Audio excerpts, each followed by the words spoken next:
Hello, welcome to the Adventure Corner. I'm your host, Robot Spacer.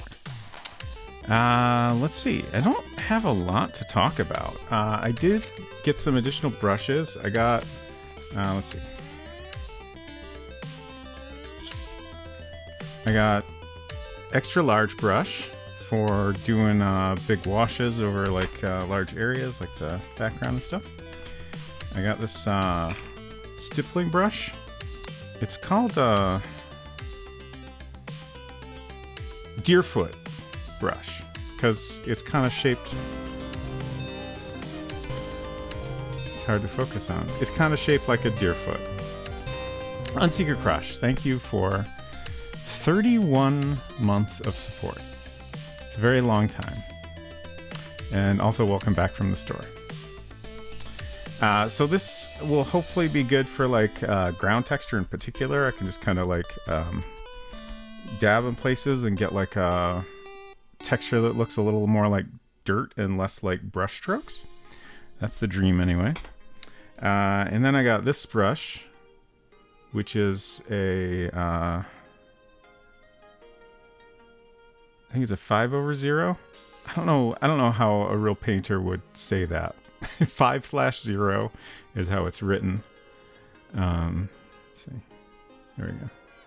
So this is a little bit finer point than the 3/0 I was previously using for detailed stuff. They also had like a 18/0 that was like super thin. I was a little tempted by it just because, you know, I kind of feel like the more detailed I can get, the better. But I was worried it'd be too thin and be kind of a hassle. Oh no, a bag of onions fell on my shopping cart and nearly tripped me, and an old guy who saw was very impressed that I didn't eat shit.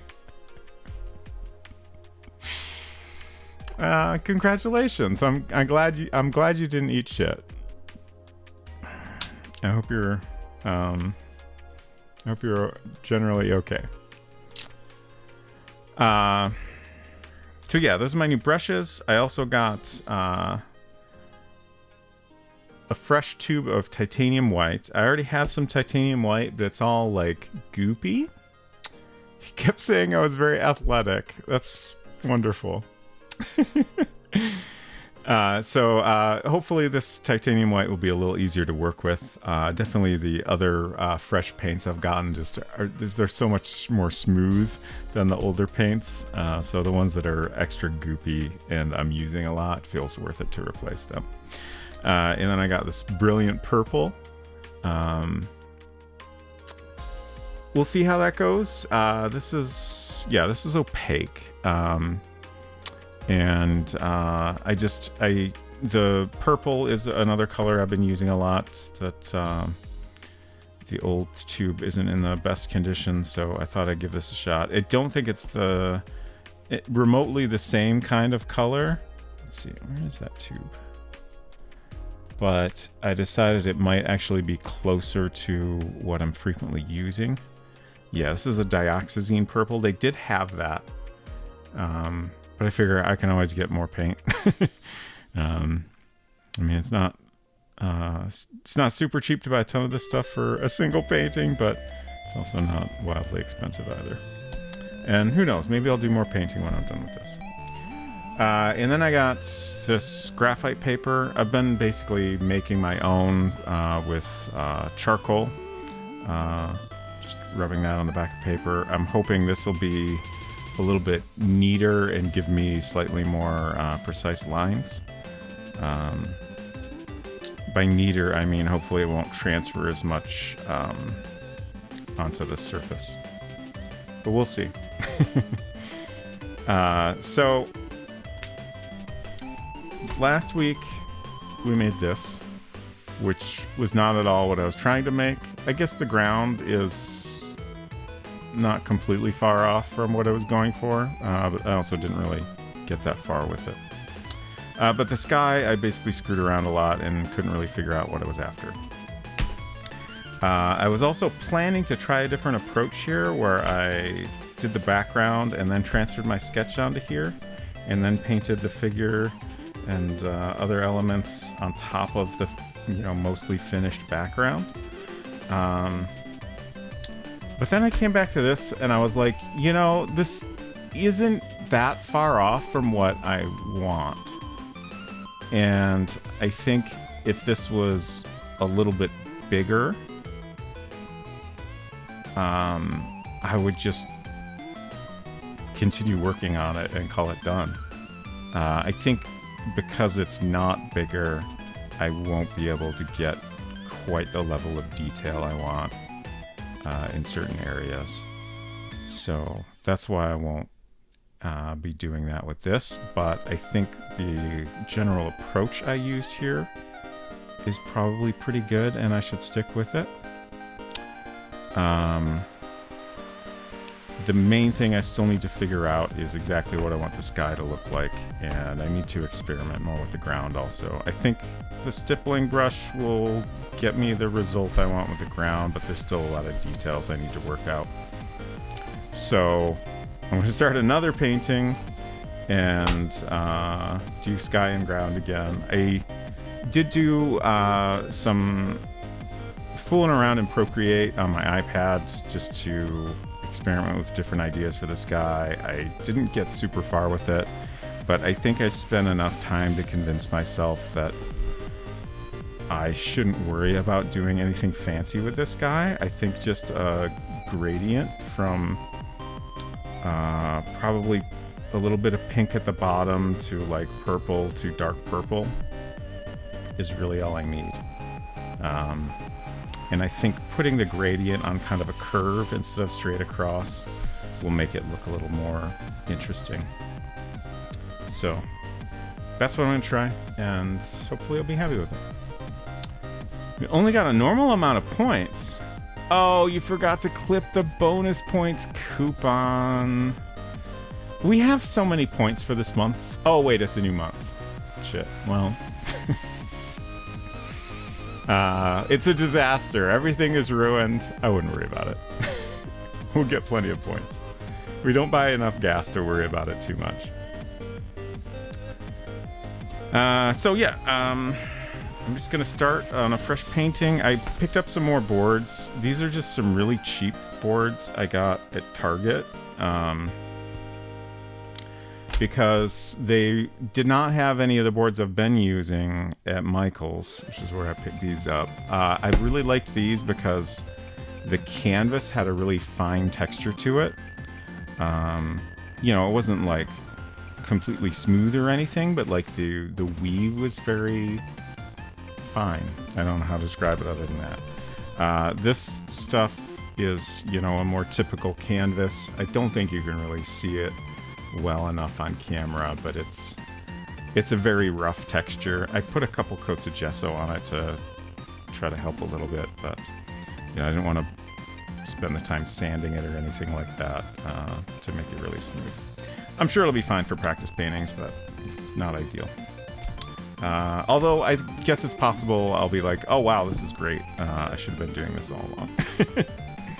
I just feel like I don't want that texture.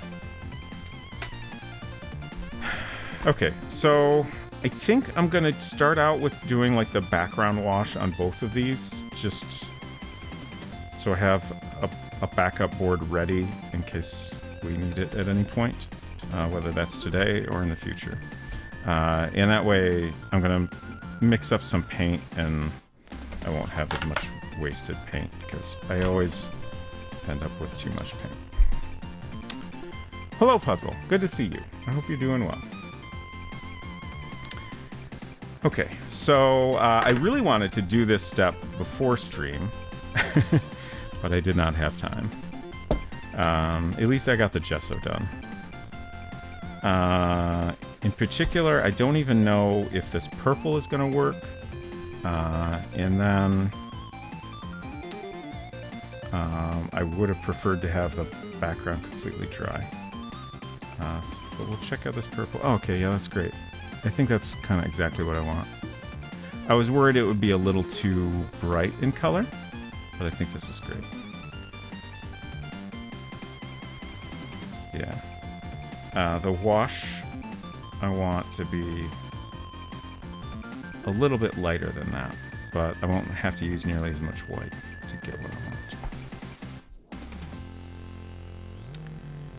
And then the other tricky thing is,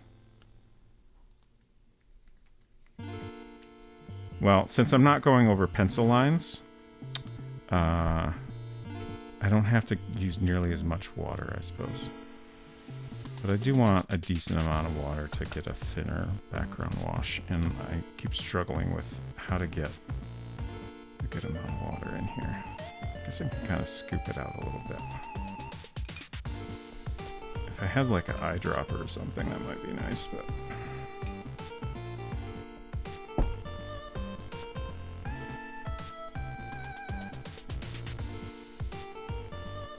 Davor, hello, good to see you. Congratulations again on your Father World win. That was very exciting to watch. Also, the endings to that game are hilarious.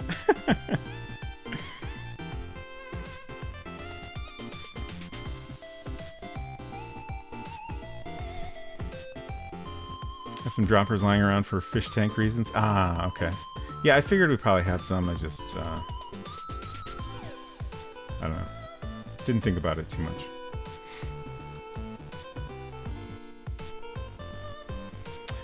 I think I've only seen the one, despite how many Pixel 30 hours I've watched of it. Oh, wow. Yeah, I think I've seen all of them, because when she had finally beaten the game, I made sure to go back and watch the VODs for any streams I missed. To check for any endings, because I really wanted to see them all. So I think in the end I did see all of them. They're an incredible variety of often completely inexplicable things happening. If anyone is not familiar with Father World, it's a Korean DOS game, a cinematic platformer. It's got a fascinating vibe in the dialogue and story. There's like just one scene of the ending that is chosen at random. That shows the main character with some number of additional characters in just a different scene.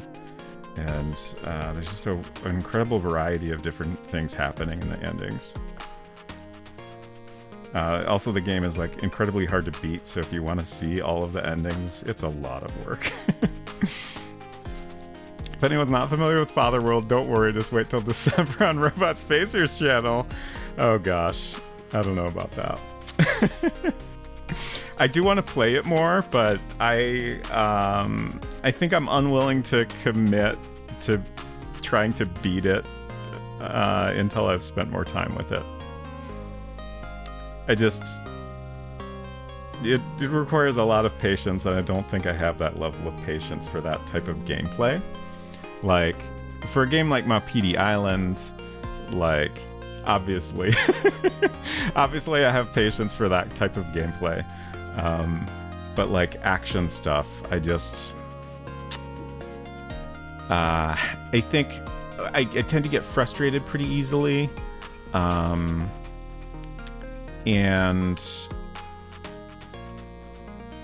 just like, if I have to like really be careful to avoid getting hit and stuff, like I tend to get too nervous and make mistakes. I don't know, man. This is a much brighter purple than we've used previously, but it's pretty good. I like it. It's nice.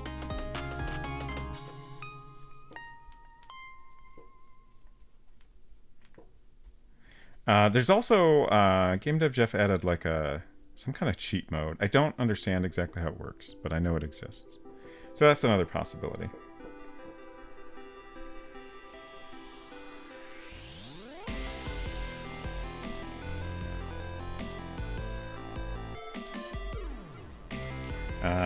Once I started doing this, I realized I'm doing the brush strokes in a different direction than I intended, but it's probably okay.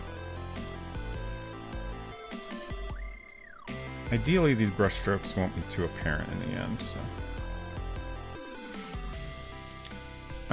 oh, no, I don't need one. Thank you, Unsecret Crush.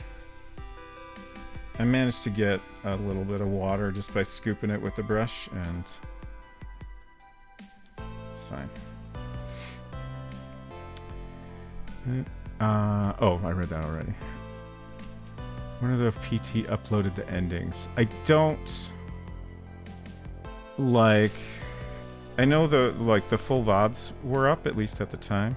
I guess I don't know what how she handles her very old VODs. But I don't think she did clips of like the endings in particular.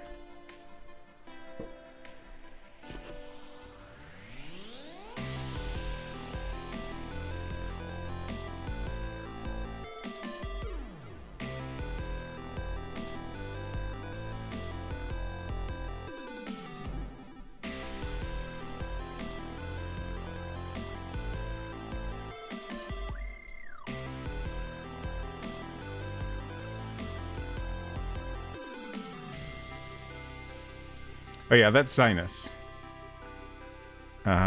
Yeah, we Unsecret Crush and I had some interesting discussion about how much of a body Zinus actually has. I do feel like the animation of the cape maybe suggests there's not a full body under there. I don't know if there's any dialogue that would provide additional information about that. I don't think there is. Oh, I splashed a little. Whoops. I guess I'll do this one in the other direction, since that's what I was planning on, and I don't know, we'll find out if it makes any difference, maybe. She's been talking about her YouTube a lot, but a lot of this is older than I was expecting on her YouTube.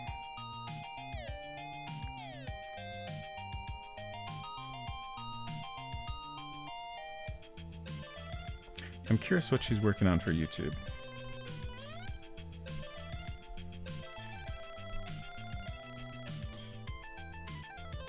I occasionally think about doing more like polished videos for YouTube. I guess what it comes down to is like, that's a lot of work. Like, I would enjoy it. I enjoy editing and stuff like that. But like, it just, unless, I guess ultimately if it seemed like I wanted to, you know, try to make a full-time business out of like streaming and making videos and stuff, then sure, I would make YouTube videos. But unless I'm able to like justify the time spent, it seems like just that would take me too long. Like, for example, I would love to do like a really polished video out of my PD Island. I'll be honest, I'm still a little tempted by that, but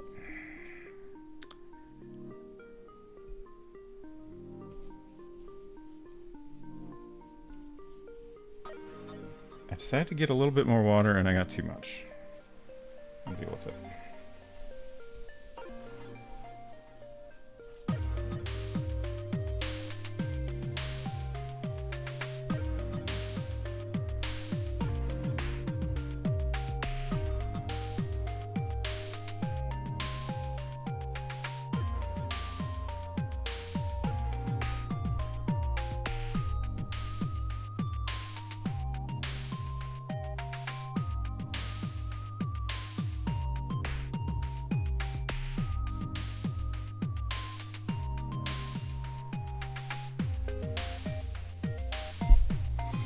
Okay, I think that's alright. There's some areas where it's a little bit thinner, but I don't really see that as a concern.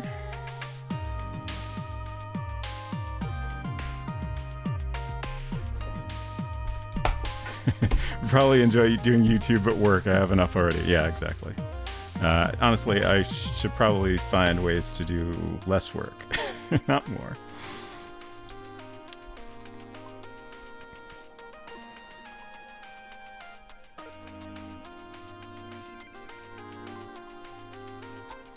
And Secret Crush says, oh yeah, I spent some time flatting my coloring contest entry and I have some opinions on how Clip Studio Paint does selection tools. Ooh, I would love to hear them. I haven't really used Clip Studio Paint at all, so I don't know anything about how it works or any of that. But I'm always curious to hear opinions on software. Hello, Snowy Pete. Great to see you. I hope you're doing well.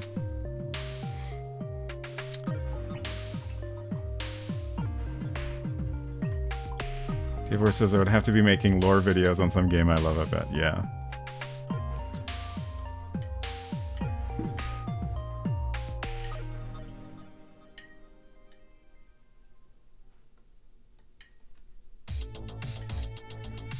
Let's see, what else would I love to do? I guess, like, I was thinking any of my, like, really long stream series, I would love to make a somewhat more condensed video out of, like, all this game dev stuff. Like, realistically, very few people, if any, are gonna go back and watch, you know, 40 plus streams of me making a game in this very old program from the 80s. But, like, I would love for more people to, you know, learn about it and, you know, get an idea of what the process of making a game is like. So it'd be cool if I could, you know, create a more condensed video that's really edited down just from the entire process. But it would take so long to just figure out what are good clips to use, if nothing else.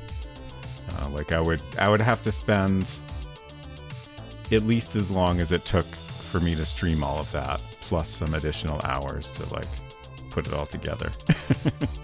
And that's so much.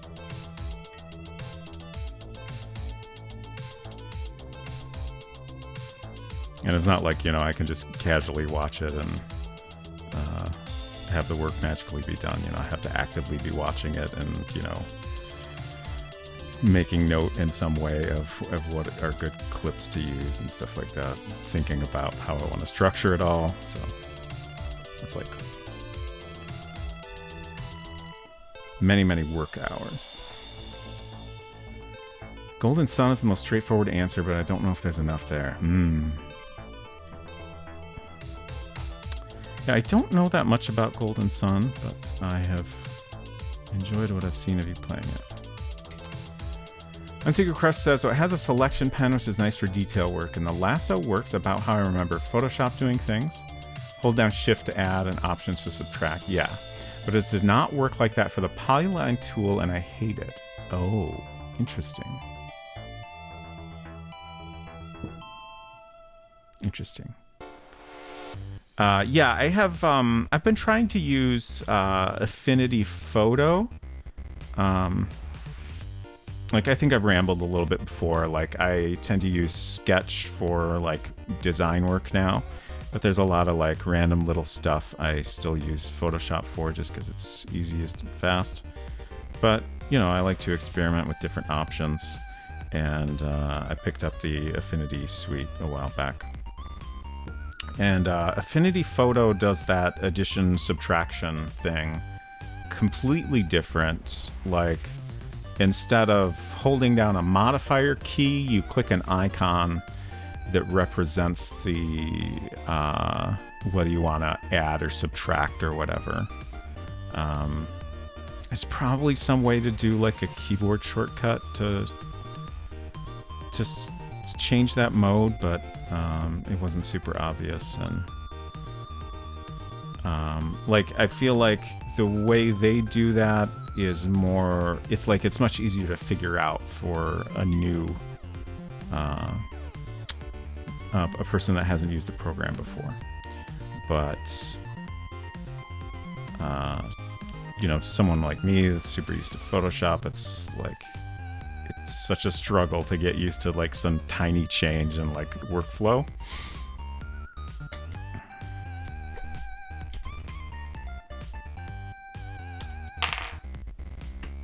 Oh no. Where'd my paper towels go? I'll be back in a minute.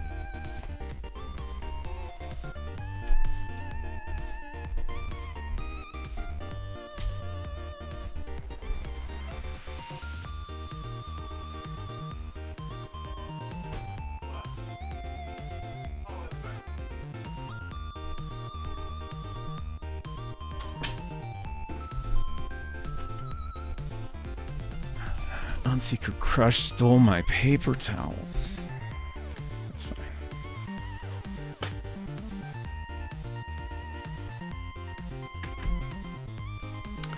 Googled how to add to selection. It just said hold down shift, but in practice that does not seem to apply to polyline. The polyline tool often has some additional, like, this is a thing where, like, I can immediately use all the functions of that selection tool without thinking about it, but then I have to explain it to someone else, and it's like, yeah, I have no idea how to tell you what keys to press. Like, I just press them. But like, yeah, the polyline tool often has different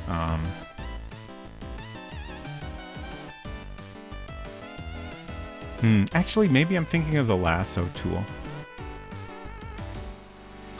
Like, you can hold, in Photoshop, you can hold, I think, Option, and do a mode where it basically switches to like the polyline tool where you're clicking points to create a selection. Yeah. Anyways. I'm very curious now if it is different from Photoshop or what.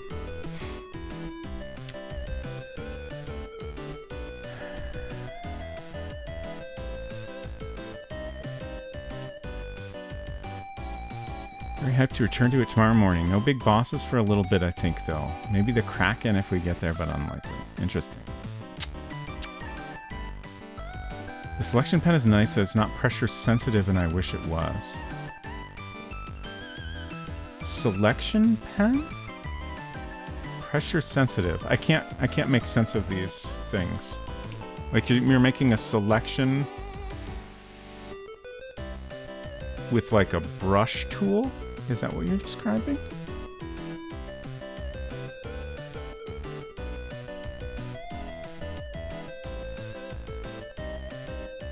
Confess to this crime. It's okay. David says, also for digital art program enjoyers, often rect circle selects will have an option for your click location to be a center rather than a corner if you hold a modifier key. Yes, good tip. That that reminds me of a thing that continues to frustrate me about Photoshop. At one point, they changed it so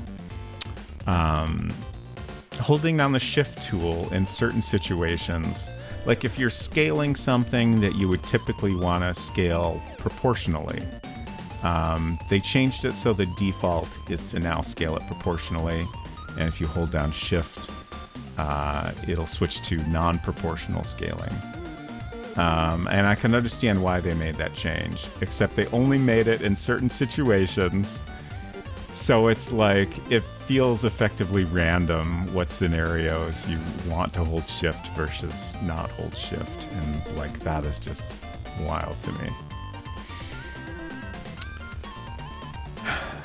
Photoshop has kind of become a mess. Like that, like, I know a lot of people hate the subscription, and definitely I'm not a big fan of it. Like, I don't have a problem with a subscription for something that requires some sort of, online service, but I don't have any interest at all in Adobe's online services. I just want to use the program, and like, if I spend a lot of money on a subscription and then suddenly stop paying it, I can no longer use the program, which is not great. And then also their whole deal where they advertise a monthly fee, but it's actually an annual contract is absolute trash. But for me, the biggest thing that makes me want to move away from Photoshop is like, they keep making changes to it, and it has become a much worse program than it used to be. I feel like they're kind of, I don't know, lacking direction. Like they're trying a lot to bring in new users, but presumably also to keep longtime users happy. And I don't know, it's kind of a mess. Also, at one point, I don't really know that much about the history of the Windows version, but the Mac version used to feel like a very native program with all the you know, windows and buttons and everything, and it just, they, at some point they decided not to do that anymore.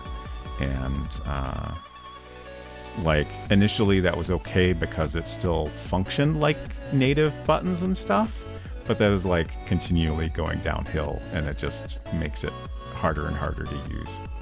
Things don't work the way you expect them to. And Secret Crush says, with Clip Studio Paint, what seemed to be happening was I'd accidentally select a new area instead of adding to the existing one when I tried to use the polyline tool. Right, right. It's kind of like drawing a mask selection. Okay. Can resize the pen tip, but I'd rather be able to change the size of the mark with pressure sensitivity. Okay, okay. Yeah, like if I were doing something like that in Photoshop, I would just switch to the quick mask, and then you can use any of the painting tools. And then when you're done, you click back and it turns into a selection, which works pretty well.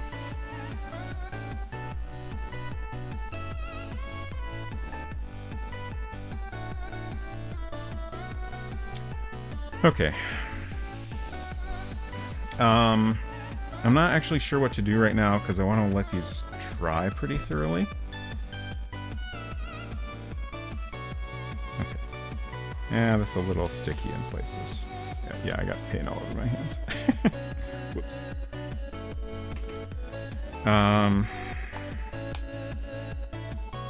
Let's see. I think I'm gonna find somewhere to put this spare one. Man, that came out a lot more uneven than it looked when I was doing it. That's interesting. I don't think it's a big deal. And I kind of... There's a spot where I just, like, completely missed. It's that texture. The texture got me. I didn't have enough paint, and the texture kind of prevented the paint from filling in little spots there. But I'm going to find a place to put this... Let this dry just a little bit longer before we do anything else with it, and wash my hands off. So I'll be back in just a minute. I think I'll just leave it on this scene. Don't know where to put this is the problem.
If this were 20 years ago, you could put it on some newspapers you had. Yeah.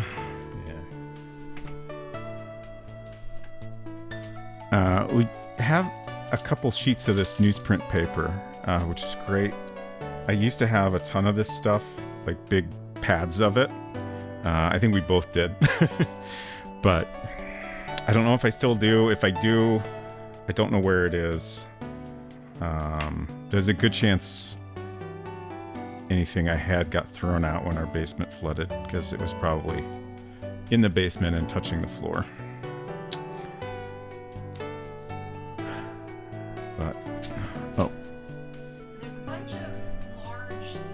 Mm-hmm. Packed in bubble wrap on a high shelf. Oh. I don't recognize all of it, so I think it might be more stuff. Yeah, that's mine. But there is a thing in the middle that kind of looks like a very aged Uh-huh. pad of newsprint. Okay. It's probably mostly used. I think that stuff is mostly like finished art. Thanks for checking. Okay.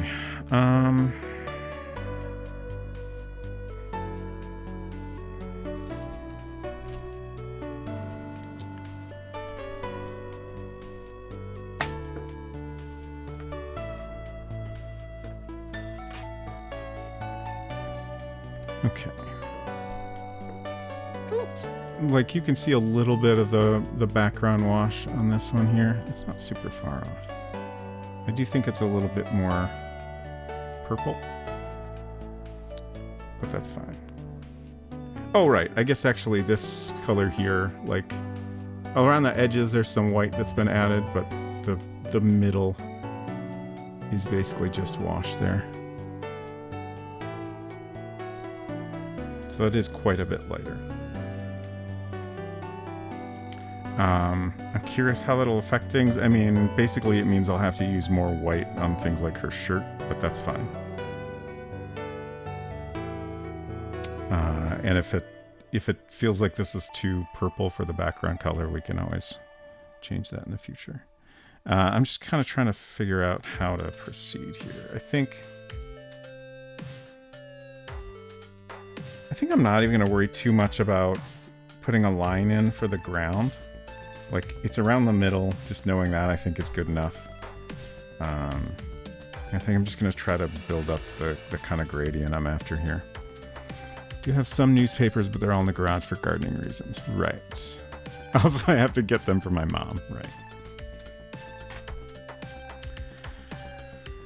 So now the tricky question is, how do I get the different purples I'm after?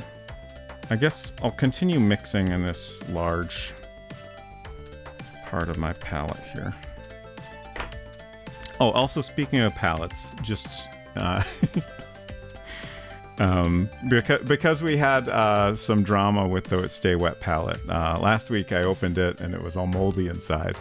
I did thoroughly clean it out, and I do plan on using it again, but I decided for like these little test paintings, it's probably easier to just use this thing and not worry about the Stay Wet feature. Unless I'm, doing like a painting that I'm definitely going to finish over a period of days. Like I think for these, if there's a good chance once I finish today, that'll be it, and then we'll move on.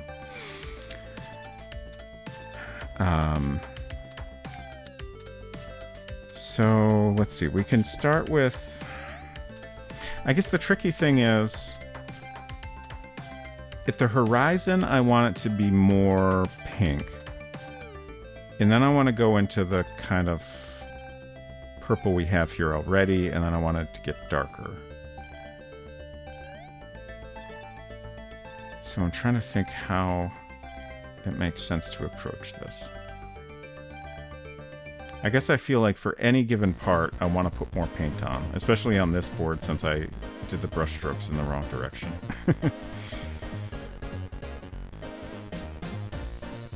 I guess I'll start with putting some more of this purple on without any white. And then we'll do the darker parts, and then we'll come back and do the lighter parts. I think it feels like a good process. Excuse me, microphone.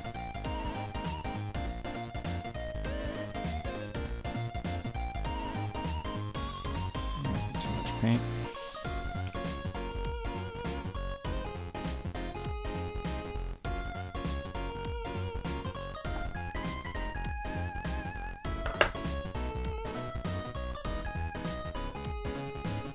I don't like this texture.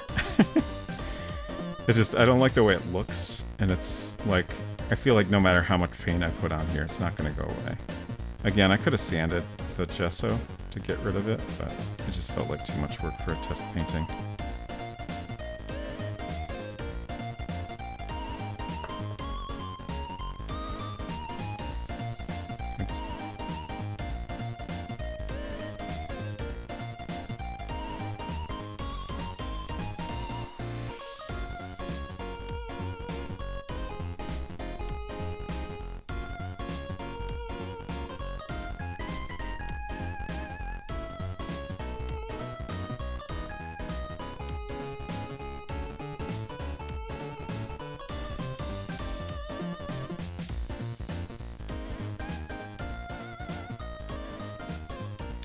I thought about, I had originally planned to get more translucent paints. Just because it felt like that would make it easier to like build up something like this sky, for example, and the ground to have different colors layered. But then I looked at the 2 test paintings we have so far, and like the first one where I used mostly opaque paints is just much closer to what I'm trying to accomplish. Like everything is brighter, which has that vibe I'm going for. With the transparent paints, you know, anytime you build up a layer, you're seeing more of the layer underneath, so it's kind of getting darker each time. And it just creates a very different look.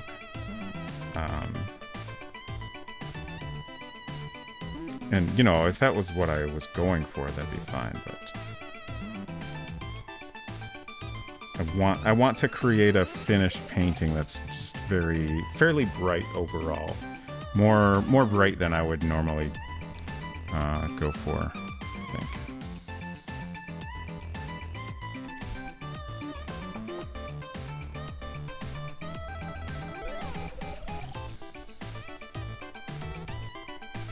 Yeah, it's really hard, like, because of the texture, I keep ending up with these areas here where, like, I didn't get paint where I was going over with the brush. And it's just requires more paint or more water to deal with that.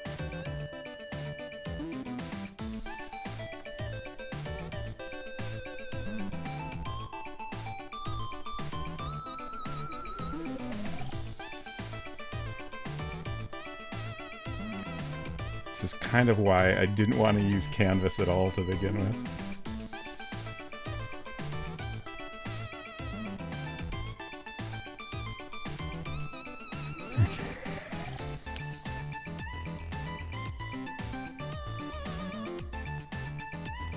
My parents are still subbed, but I think they're mostly electronic with their papers now.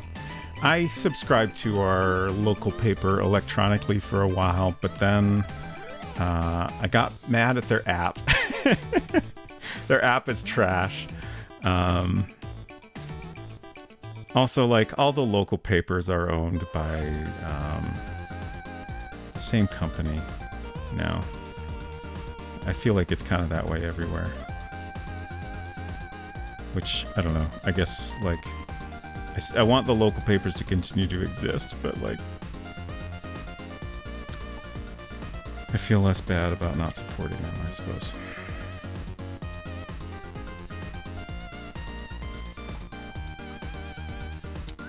Dad may be 70, but he started programming on punch cards and never neglected his technological acumen. Nice.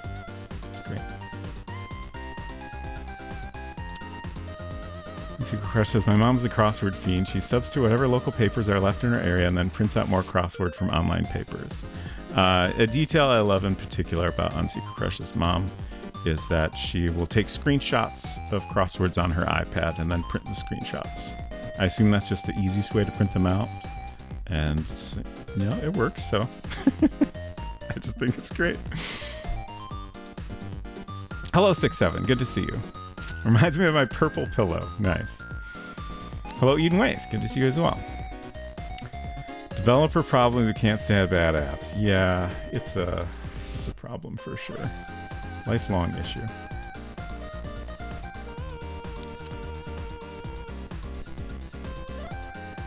Didn't know she was printing screenshots. Oh, really? I could have sworn we had discussed this at one point. But yeah, she definitely prints the screenshots. Like, you know, it's got the iPad status bar along the top and everything. It's great. Okay, so we need a little bit more of this purple paint, and then I want to start to mix in some darker color. So I think I'm going to try adding in a little of the dioxazine purple, because I'm pretty sure that was a darker purple. And then maybe like some ultramarine blue.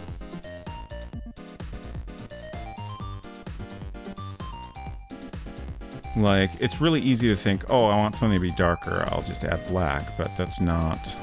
Ooh, Prussian blue might actually be nice. That might be a little more interesting.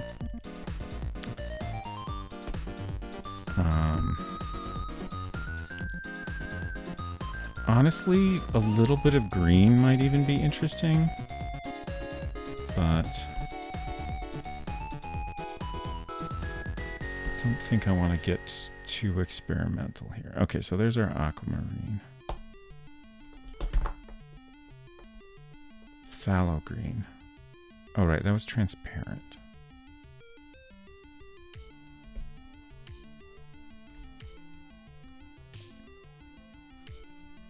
Just knew she prints them every single day. I never looked at the printouts. Not quite a Grimace level of purple. It is a little bit Grimace-like. A little more lavender, I think this is. The color is called Brilliant Purple.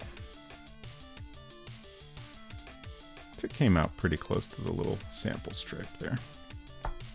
But it's kind of hard to tell from a little stripe like that. Little dab of Prussian blue, yeah. I think that's the way to go.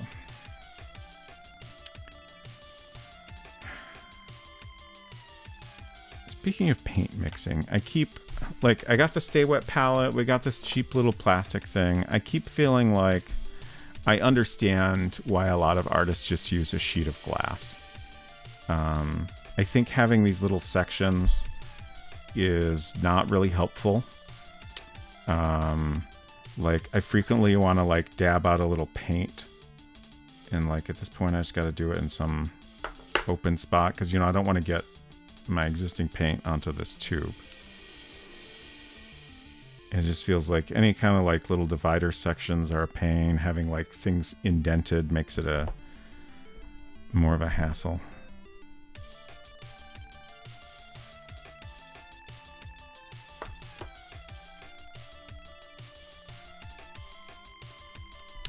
Snowy says, I still buy a paper newspaper every day to read. I think the shop seems to stock one copy each day just for me. There's usually only one there when I pick it up. That's great. I could definitely see that doing that if I, like, you know, went by somewhere on a regular basis that sold newspapers, but since both of us work at home, you know, it's not a scenario that really comes up at all.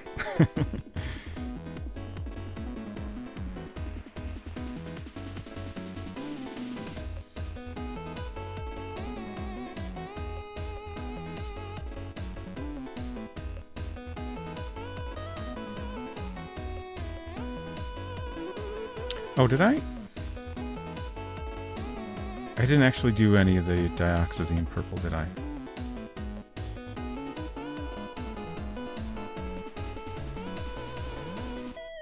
I talked about that, and I think I just completely skipped it. That's okay.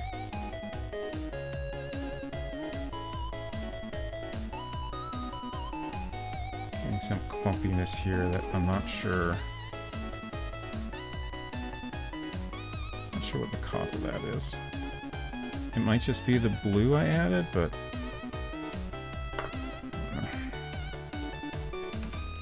right, I wanted to do this in more of a curve, but I keep, like, it's so easy to do a large area just straight across that it's really hard to constantly think about that.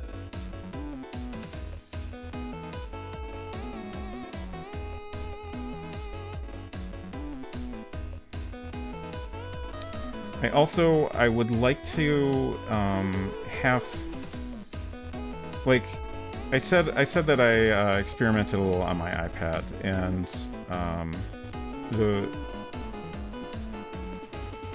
the one that I liked the best was just like a gradient, but it came out very streaky, and I kind of like the look of that. Like this kind of thing here, where, you know, there's some dark areas and some lighter areas. It's not really anything I'm, you know, doing on purpose, but just kind of giving some texture to the gradient.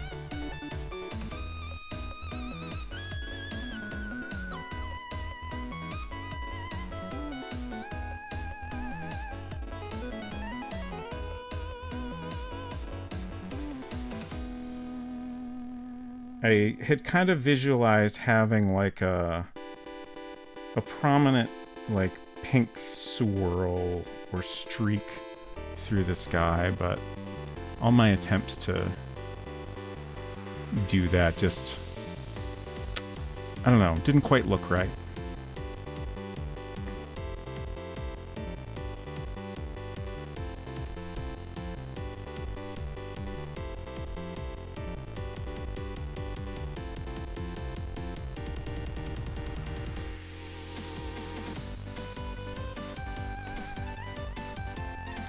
So I think we'll get a little bit more Prussian blue in here.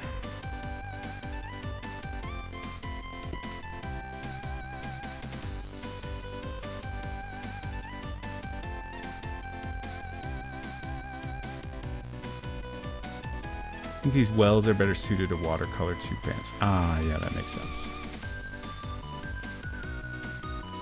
Where you put a little dab and then put your wet brush onto it. Right. Realize it's been a while since a newspaper we don't subscribe to was non-consensually dropped in the driveway. Oh, that is a very good point. That used to happen a lot. There was one local paper in particular that, like, I think they would just deliver the paper to everybody. Like, probably to just have bigger subscriber numbers to tell their advertisers. Like, that's kind of the only justification I can think of. Or maybe it was more, I don't know that they always did it. Like, maybe it was just like certain issues they wanted to give to everyone just to maybe, you know, entice them to subscribe or something. Yeah, I guess they kind of stopped at some point, I think. Makes me wonder if they went out of business or what. We did specifically tell them to stop at one point. But I also haven't noticed, you know, random papers sitting on other people's driveways for weeks. Which used to be a common occurrence.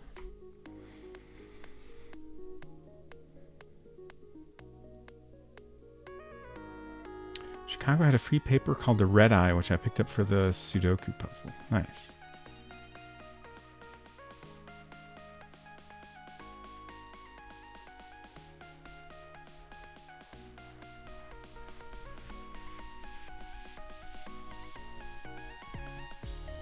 Maybe they stopped appearing because the paper doesn't do a print version anymore? Yeah, that seems possible.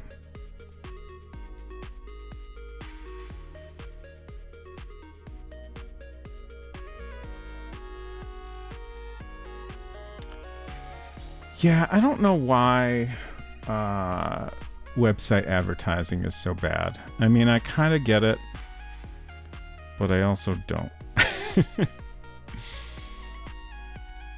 It's weird.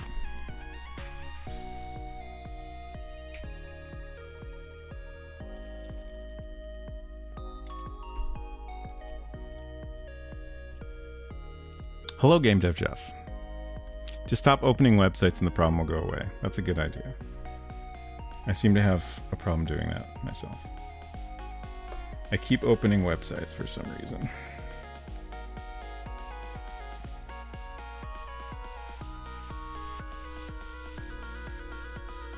Like at this point, like pretty much everyone uses some sort of ad blocker because the ads got so bad.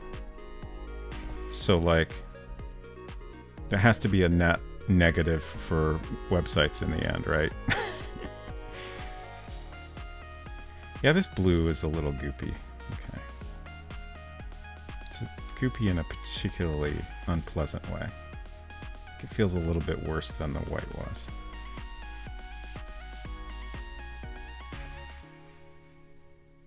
If you mix it around enough, it kind of mostly becomes usable. I think the problem is if it wasn't so goopy, then I wouldn't have to mix it as much, and I could.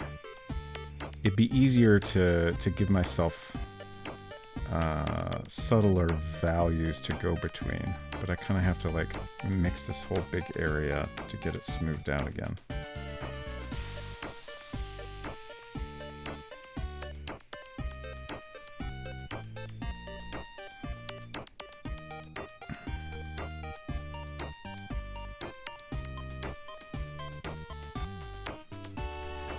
And I also used a little bit too much paint. Whoops.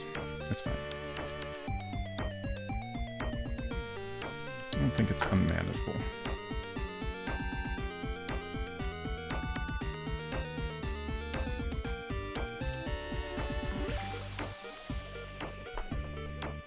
I should maybe switch to my smaller brush, I wonder.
I think I'm not getting as much of a gradient. Like each time I keep going down a little further than I meant to. I'm trying to get it to blend a little bit. Like just now I dabbed a bunch of paint off my brush and got some water on the brush to, try to get a thinner amount of paint further down, but it didn't really accomplish what I was hoping.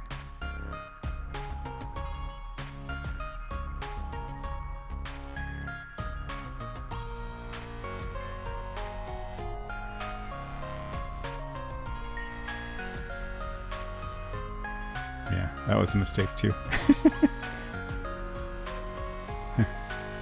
I mean, I can fix that. It's just...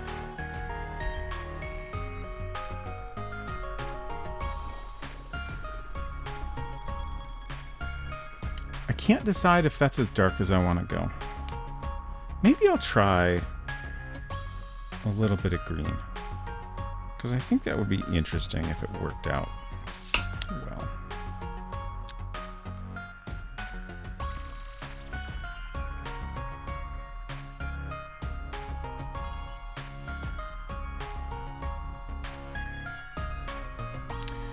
Game Dev Jeff says, I meant to ask Robot Spacer, was the Mac Zen of Kayaking a mock-up or an actual packaging? That is fully functional. So, Unsecret Crush rated Tuigia yesterday, and she was playing Zen of Kayaking, and that got me thinking about eventually streaming it myself again.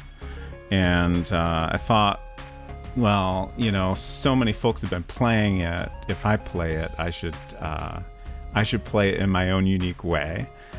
So if I play it in classic Mac OS, that would be fantastic. So I downloaded a bunch of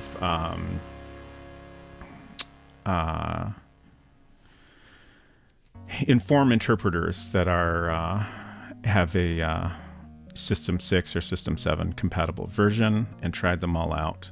And I didn't quite like the look of any of them. There were a couple that were decent. But then I opened up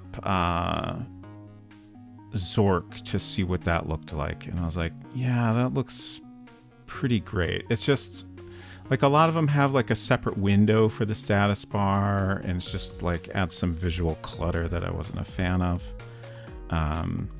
And then I happened to come across a web page that pointed out how so classic macOS programs have a data fork, which is normal, like any file has data.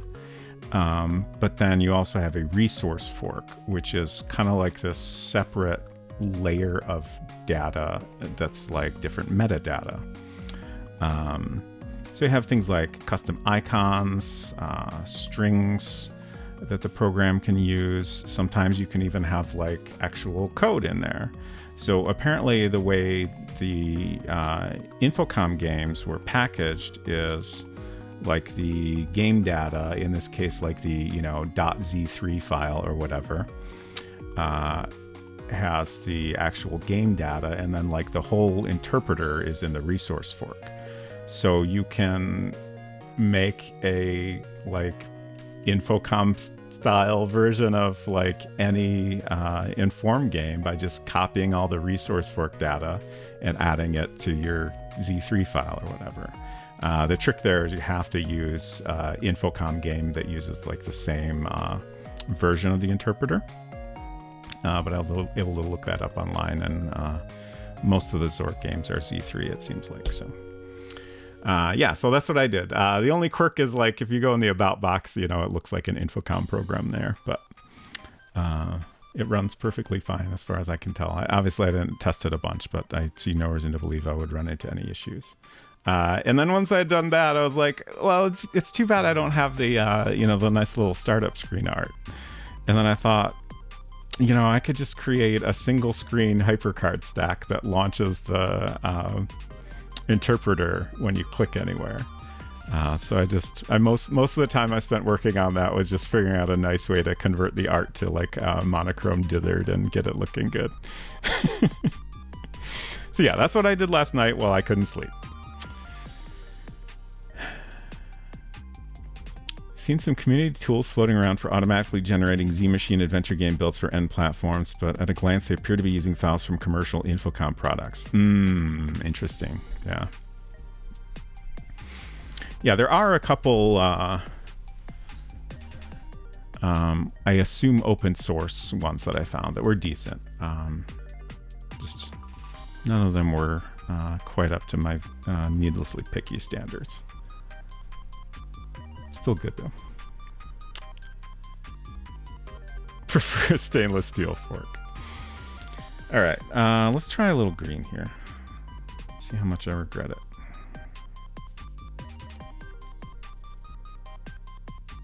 Just want a teeny tiny bit. Okay, it came out a little bit faster than I meant.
See what this does.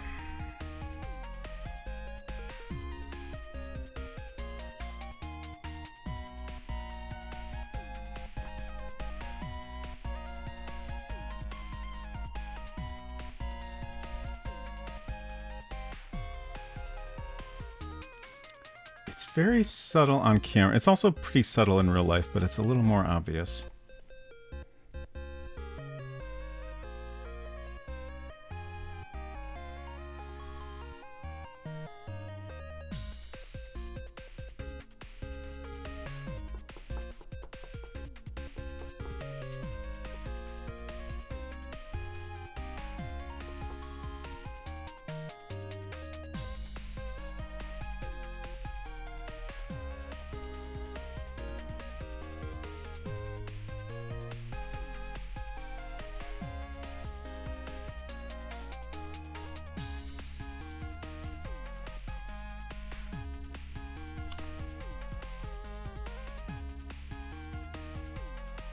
It's still subtle, but I don't think I'd want to go any further with it. And again,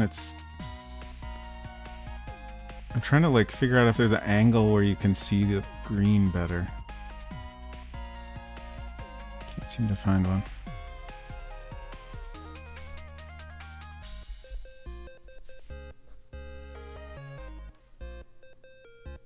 Thank you, David. I think it's not too far off from what I'm going for. I feel like the thing I'm struggling the most with is like getting a nice blend between two colors. I maybe should watch more tutorials on how to accomplish that.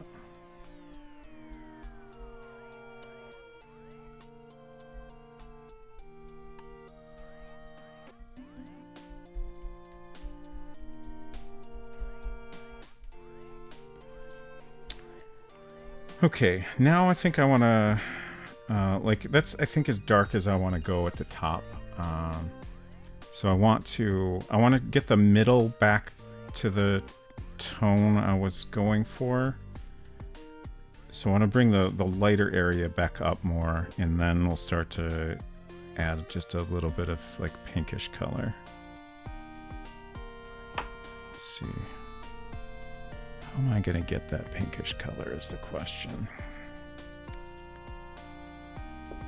We have Napthal Crimson and Alizarin Crimson. I think those are our two reds we have to work with.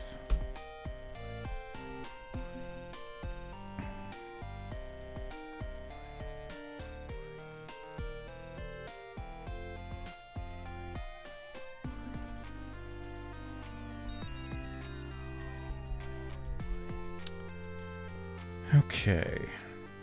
Davor said, yay, done with this player feedback log. That's enough for tonight, I think. Glad to hear it. Reminded me of player feedback on the World Builder game. I got a super helpful email from Xenolon. They have finally finished playing the game and had some very thorough and helpful feedback on a lot of different things. I was thinking that I was pretty much done with any major changes, but I think I'm gonna take another pass and try to clean up some things that I'm not quite happy with. In particular, the brisket puzzle. Like, I knew, like, it's a very difficult puzzle. It's a little bit ridiculous. Like, I think it's the most, like, moon logic type of puzzle we have in the game. But it reminded me of some puzzles in games that I've found enjoyable. So I wanted to do my best to make it work. And, like, this whole thing is just kind of an experimental thing. So it seemed worth experimenting and trying something that, you know, maybe might not work. But yeah, I think I'm gonna take another pass at it and try to, like, I keep making little changes to help players figure this puzzle out, and I think maybe there's a little bit more I can do there. It's been a struggle to find a balance of, like, not making it too obvious in the dialogue, but also just giving lots of hopefully subtle hints throughout. Like, to me, because I know how the puzzle works, like, I look at this dialogue and I'm like, this seems so obvious and, like, heavy-handed. I don't want to push it further. But, you know, I think it really isn't super obvious if you don't already know what to do. So, and I've also thought of some new ideas for ways I can suggest things to the player that I had not previously considered. Let's see, what else? So there's a little bit of swearing in the game, and I think I've decided to take it out.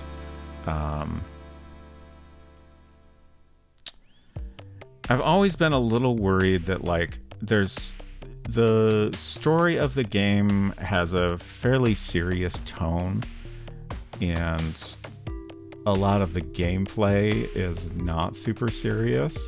And I think I've blended it in a way that still works reasonably well. But I think some of the dialogue is just a bit too strong. Like when I wrote it, I was trying to like approach it from like, you know, we're describing some very emotional things, and like it's totally normal for people to swear in this kind of situation, like extremely normal. But I think it's maybe just comes off a bit too strong. And also like, I don't know, it just seems a little unnecessary. So I think I'll make some little tweaks there. Are you getting parser logs from players? No, there's no way to do that in World Builder. Otherwise, I would love to. So yeah, I'm mostly just going on written feedback. That's kind of all I can do. Oh, another big thing that has come up is picking up items in World Builder is mostly completely handled by the game engine. So if you type, for example, we have an item that's we labeled soup bone. It's not actually a soup bone. There's some dialogue about that, but we decided to call it a soup bone. And like that text is what's presented to the player whenever the item is, like if you look at your inventory or if it's in the room you're in, like World Builder will automatically generate that text using the item name. It's also the way you refer to that item in code. And then it's also the way you refer to the item if you're picking up or dropping it. And again, World Builder handles that process entirely on its own. You just mark it as a mobile object, you know, something that can be picked up, and it's completely automatic. You can write code, but at this point, I can't add any more global code without cutting things from the game. So I would strongly prefer not to add inventory handling code, and I think it's just not feasible. It would be too much code. I would have to cut too much. So again, you have to type the exact name. So this means if you want to pick up the soup bone, you have to type take soup bone or get soup bone. Both will work fine. Lots of people want to just type take bone, which is totally reasonable. And there's not really a good solution to that. But the one thing I can do is rename those items. So if I name the soup bone just bone, we have a normal key that I'm going to rename to just key. That should mostly address the issue with those items. There are some other items where I don't think I can really do that. For example, we have a watering can. Like, I don't want to rename that to just can, because like that suggests a different type of thing, right? So ultimately, hopefully people will read the help and understand that they need to type the exact name. Like most parser games let you specify synonyms for items. So like, you know, any given object you can refer to in a lot of different ways and the game will understand it. But that's just not a thing in World Builder. So I'm going to make some little tweaks to improve it, but hopefully that'll help. What's local code? Oh, I said global code. So global code is code that runs... let me give a better complete picture. Each scene, which is basically a room, has its own code. When you type a command, the scene code runs first. And... you know, your scene code can check for, you know, different words or a complete input to decide some sort of action. And then for any given if statement, you either end it or exit. So if you exit, then it stops running code.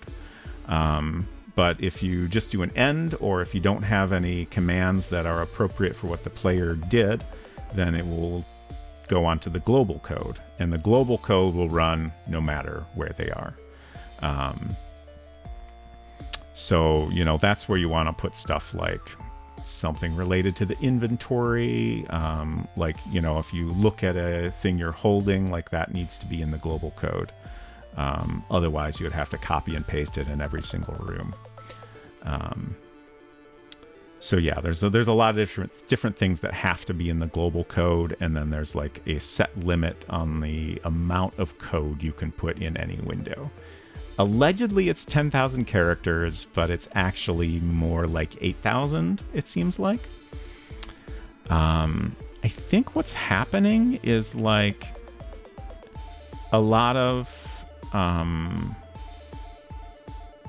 I think anything that's not a string, basically. So like an if statement gets converted into some other form when it is stored.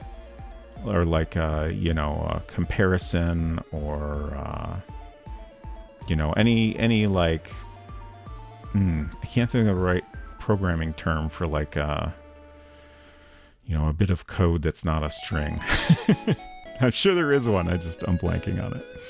But yeah, like it seems like all that stuff gets stored in a different format, so there's not a clear like way to determine what the limit is. I think they just gave 10,000 as like an approximate, but I have not been able to get even up to 9,000.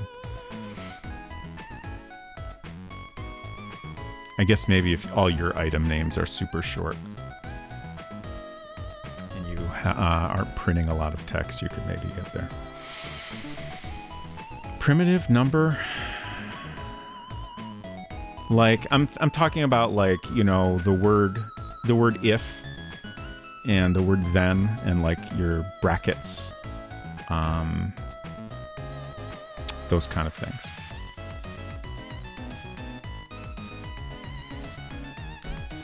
Anyways, so I'm gonna get a new paper towel here. This is a bit of a mess. Either an operator or a reserved word. Yeah, that works.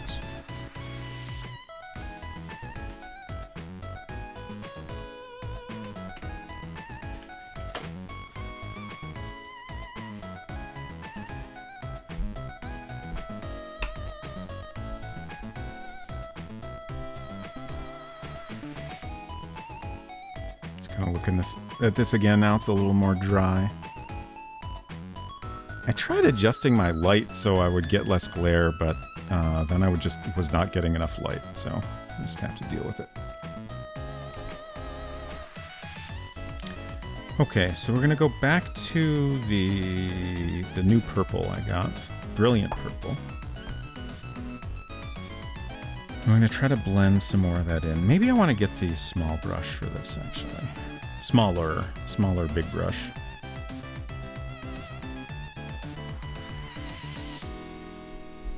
I suppose it's also a good point to take another look at where I want my horizon line to be. So it's going to start to become more important.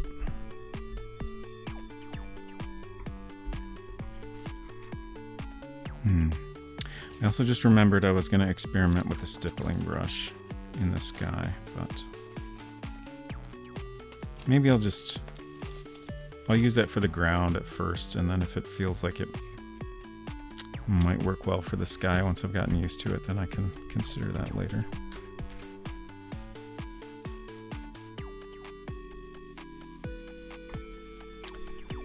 Okay, I think I'm just going to use one of these smaller reservoirs for this paint, because I don't really want any of this dark paint mixed in with it.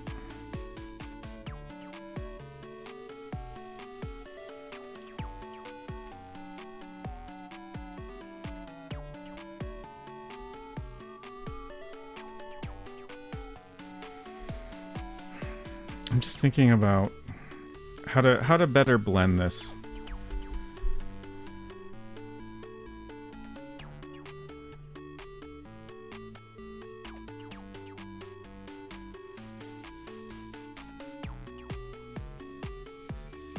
Like, probably a little bit more water is good. Mac, hello. Thank you for the giant cool guy. It's good to see you. Hope you're doing well.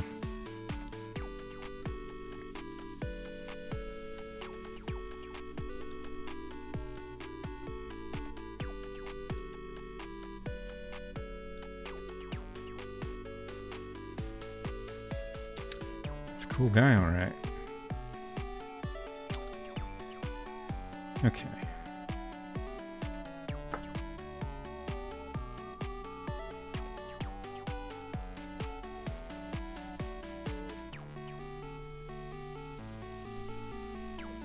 Salt Ranger, did I say hello to you? I saw your message and I was in the middle of rambling about a bunch of programming stuff, and I can't remember if I ever stopped to say hello. I apologize. Hope you're doing well. Salt Ranger said it is a little intense when the cat calls the player a greasy motherfucker. That's not true. That would be funny. Very rude and out of character for Brisket, I think. Dronon, hello. Glad you got my email. Apologies again for taking so long to get that over to you. And you're welcome. Hope it was helpful.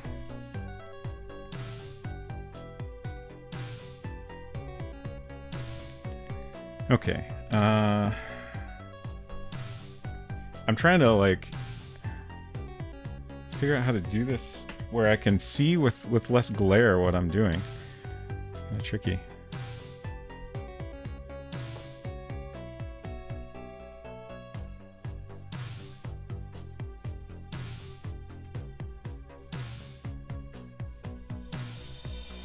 All right, I was going to figure out where my horizon line is.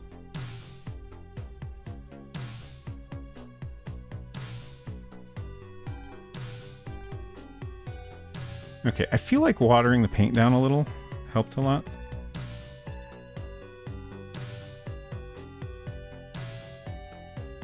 Like, it's weird to think about, like if I'm doing a gradient, I want... My brain is used to thinking about things in computer terms. So, like, if I'm doing a gradient on a computer program, like, I would lower the opacity and then go over it repeatedly. So I think that was why I was thinking like a translucent paint might work better. But if I'm using a translucent paint, it's always translucent. So, if I'm adding water to that, I'm going from translucent to more translucent. So what I really want is opaque paint with enough water to thin it out, so I'm getting just a thin layer, and then I make it increasingly more opaque. So that is ultimately why I decided to not buy more translucent paints. It's continuing to take time to think about how I still get the gradients I'm after. I'm gonna boot up the Amiga version and make note of when all the room lights at Maggie's turn on and off. Oh yeah. God, I got a knot in my hair. I have I'm very balding, obviously. This part of my head has just these wispy little hairs, and it's I don't really want to shave them off or anything like that, but they're kind of useless, and sometimes they get tangled and get a little knot of hair. Anyways.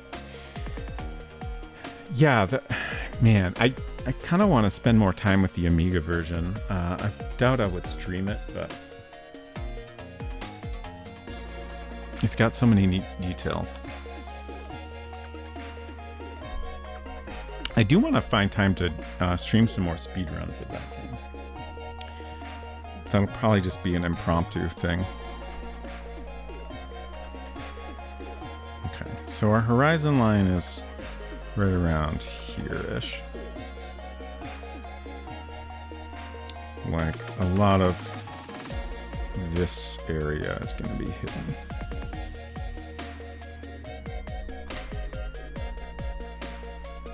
So I want to get a little bit more of this lighter purple in here. So this might require more reading, but I think when paints say opaque or translucent, they're referring to the quality of the pigment itself. Yeah. I think I understand what you mean.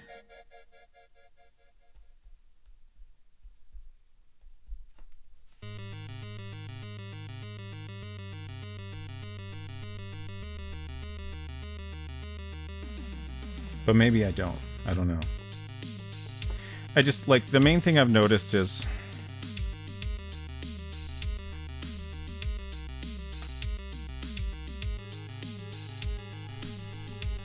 like,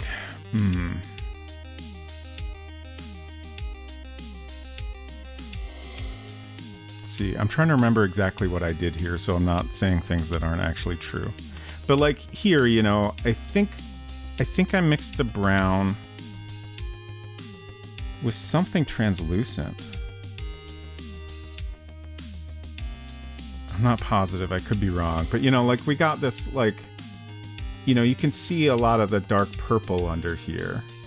So it kind of makes that whole brown area darker.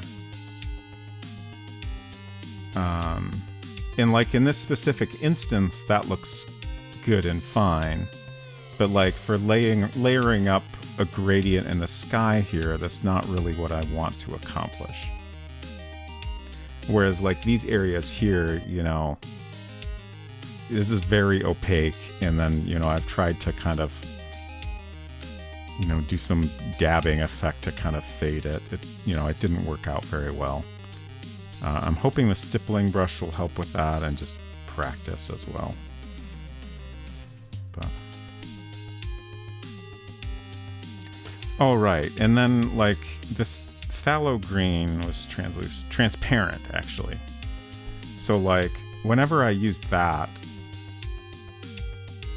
like it's basically like making everything darker. Like in like Photoshop or like computer illustration terms, like it's kind of like the paint is on a multiply layer, so it's always making everything darker, and it's kind of like adding to the color as opposed to going over top of it.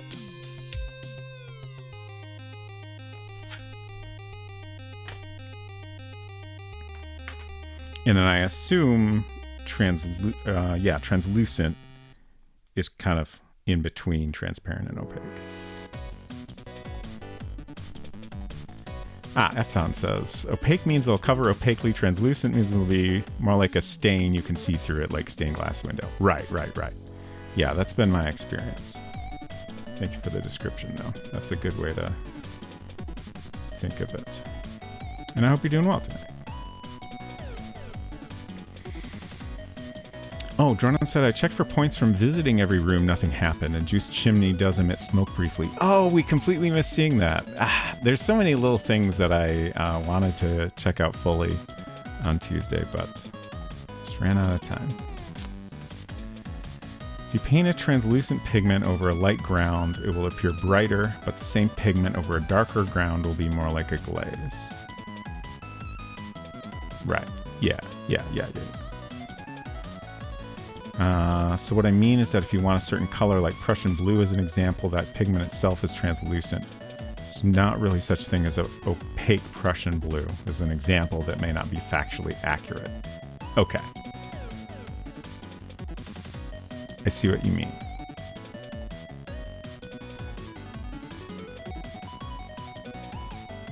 I'm trying to remember, because I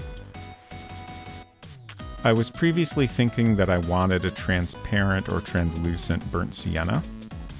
I changed my mind, and I can't remember if I checked if that was even a thing that existed.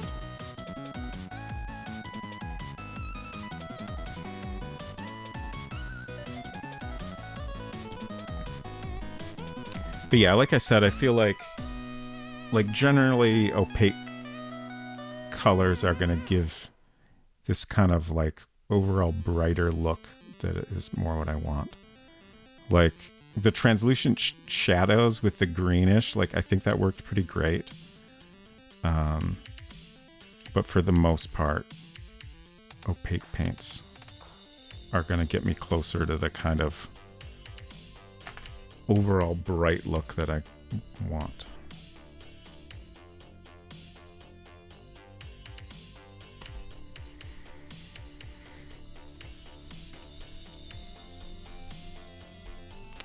For many years, I was under the false understanding that opaque meant cloudy, but letting a little dim light through.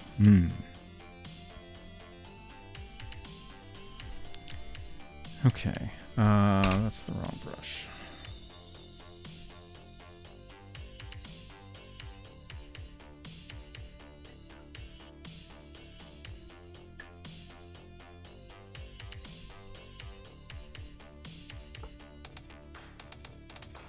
Huh. I'm just looking at, maybe that's just from the water? Like there were areas of this, like this is just straight brilliant purple, this paint I just bought. It almost looked like it had separated, but maybe it was just from adding water.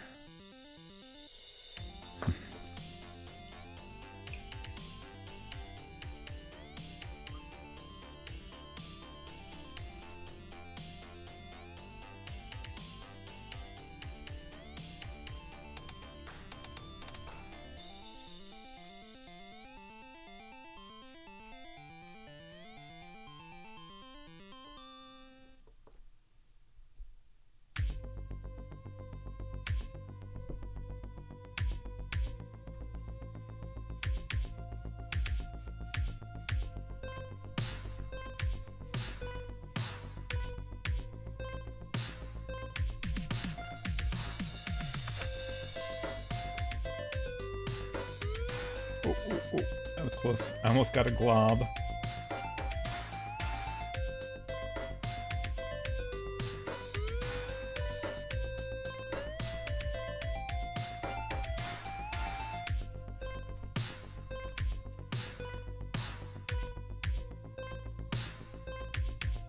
It's starting to kind of look like what I'm after.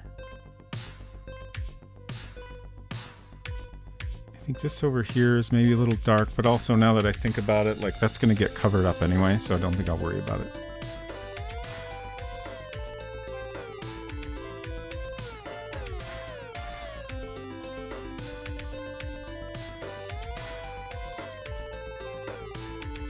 I'm tempted to try to do more, but I think that might be a mistake, so I'm not gonna. I do still want to get more of a pink color at the very bottom of this. Let's see, we haven't used this Naphthol Crimson, I don't think. Oh, that's transparent. That's... Well, I guess I could do purple with white and then add a little of this to get the pink. That could work out.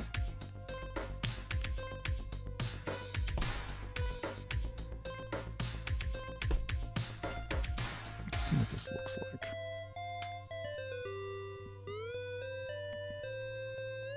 Oh, that's very bright. Yeah, I think that'll get me the pink I'm after if I mix that with white.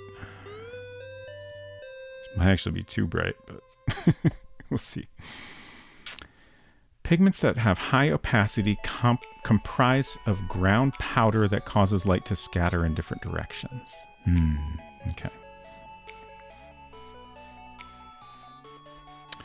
I guess the question, like, I would think that paint is not just straight pigment, though, right? Or is that incorrect?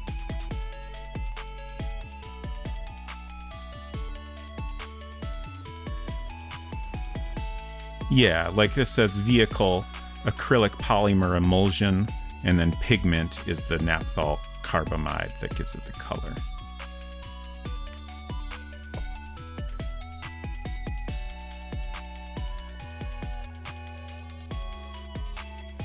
So I guess my thought was like the, you know, the vehicle would vary to give you like opaque and transparent versions of the same color, at least in some cases.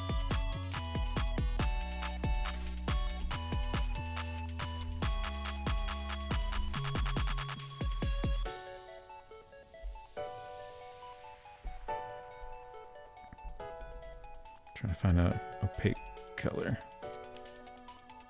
Okay, so the vehicle is always acrylic polymer emulsion, but I mean, that doesn't necessarily mean it's the exact same thing, I would think. I don't know. Again, I don't actually know, I'm just explaining my assumptions that may or may not be correct. Jonathan says, I also thought the city of Montreal was two different places because the pronunciation is different in English and French. Montreal versus Montreal. Montreal. Interesting.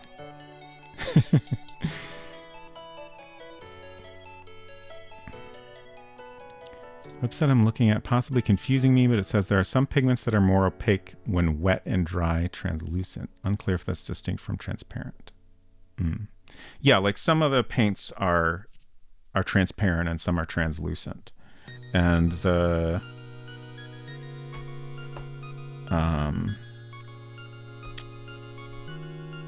new paints I bought, a black square means opaque, a white square means transparent, and then a half and half, like diagonal down the middle, like half white, half black, means translucent. So definitely translucent. Shit. Yeah, translucent is meant to be the in-between one. Yeah.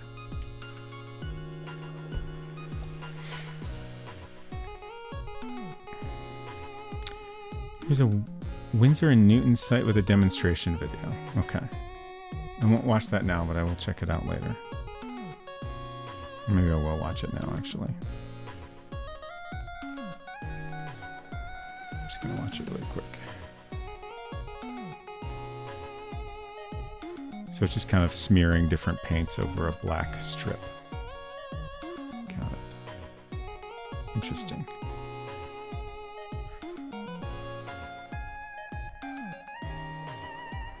Very educational, thank you. It's pigment in a medium, right.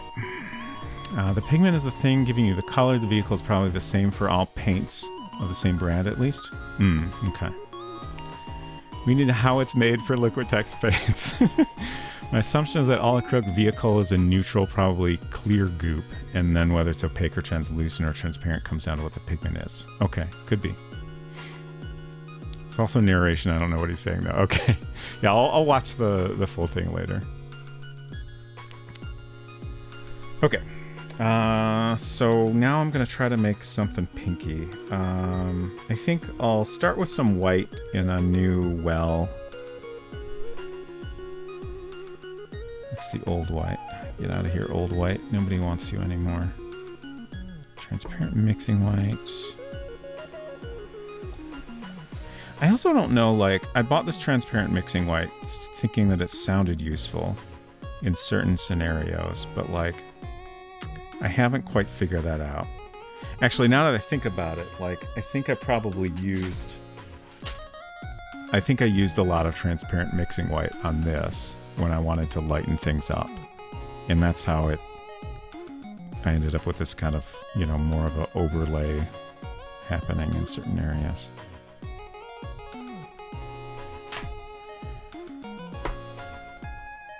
So yeah, I'll probably use that somewhat less. I don't know if I'll still use it at all.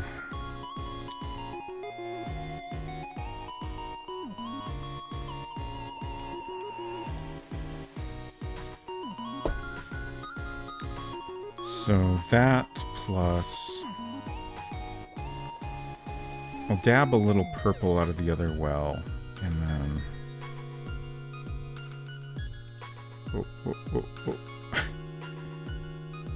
Oh, shit.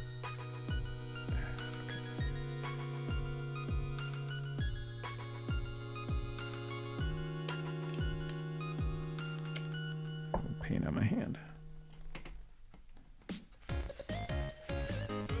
Mixing white is going to lighten and brighten your pigments, whereas the titanium white will make it a more muted pastel. Yeah.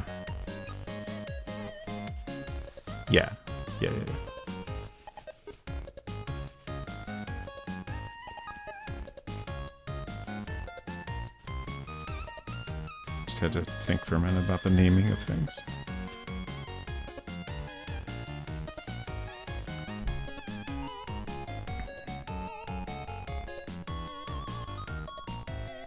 Someone say dab? Maybe. Bumping into the microphone. Apologies if that makes any sound.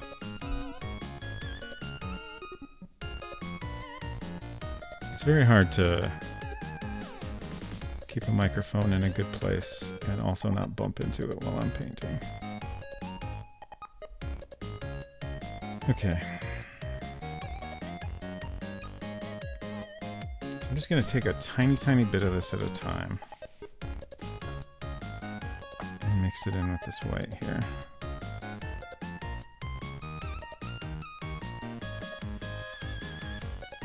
I think we want more than that. That might be too much. Okay, that was too much.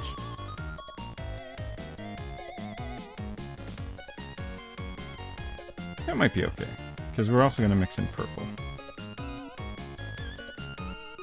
Hopefully this comes out looking good.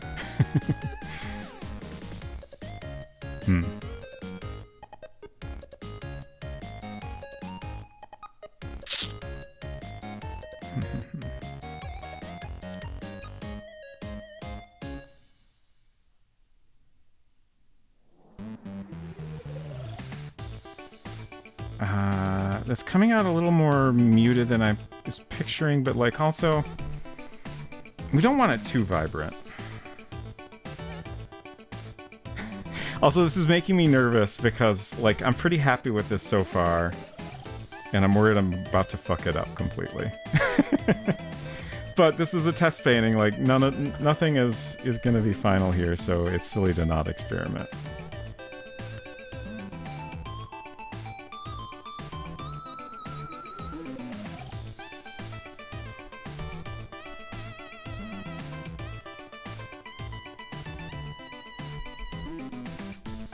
Alright, I did get some distilled water, mainly for the Stay Wet palette, because that supposedly will be helpful in, well, the packaging mentions mildew. Like, I think what we saw seemed more like straight up mold to me, but hopefully it'll help slow down that process, if nothing else. And I also used it for my jars of water here. I figured it's probably better, but I don't know if it's really a concern in this case, because, you know, we're letting this dry pretty quickly, so I don't think it would get moldy, but it seemed like it'd maybe be better regardless.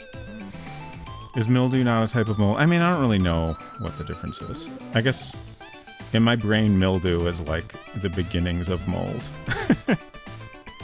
But I don't know if that's correct. I feel like there's maybe some more technical distinction.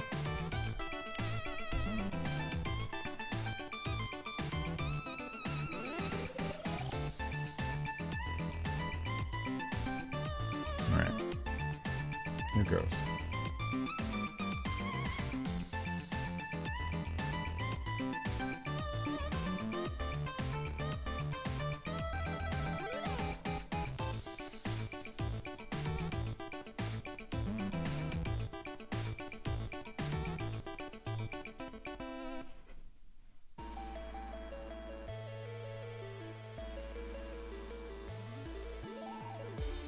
That's not bad. I feel like I want it to be a tiny bit more prominent than that, but I'm also worried I'll go too far with it. I'm going to try to do it just a tiny bit more. That's pretty close to what I was after.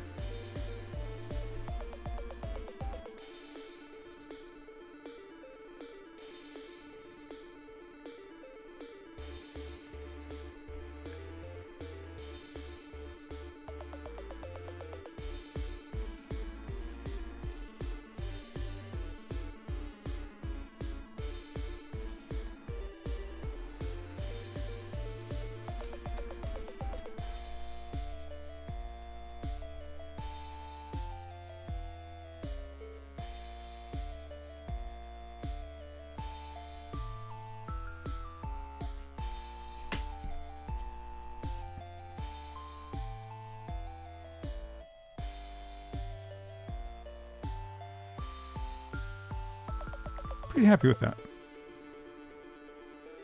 I think I went a little bit too far. Like I should have stopped a little bit shy of this area, but it's pretty good.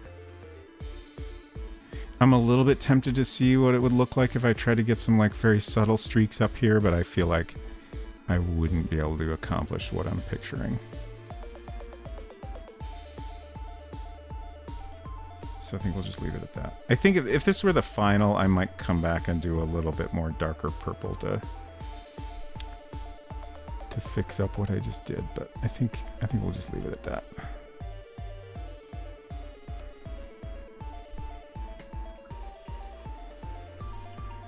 Hello, Robots friend. Good to see you. Hello, friends. Hello, art. Hello, various microbial life. Indeed, we're all here, having a nice time together. So you're saying mildew is like the initial Pokemon and mold is like its evolution. Yeah, and then black mold is like the third level, right?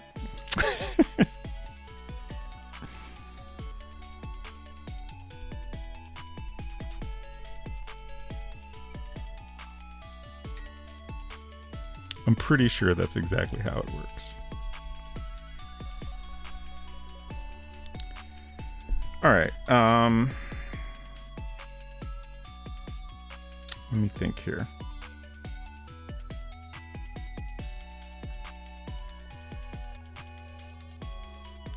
I think we're done with these paints and with the sky colors. So I think I should probably go ahead and wash out this palette.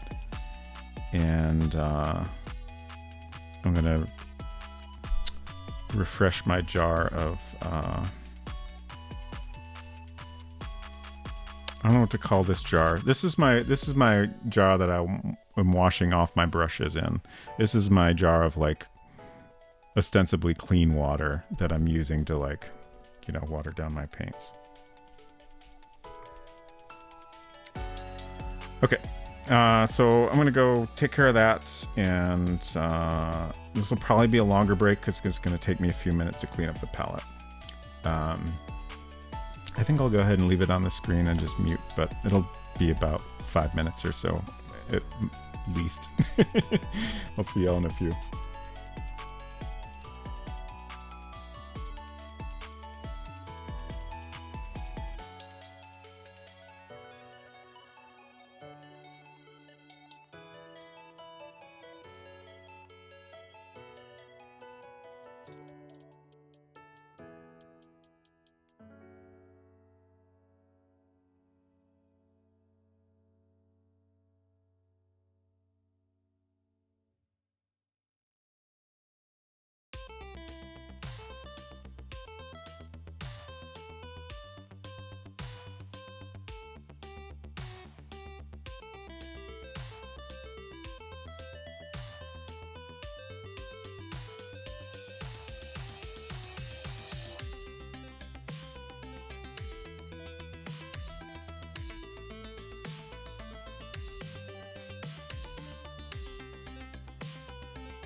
Hello, hello.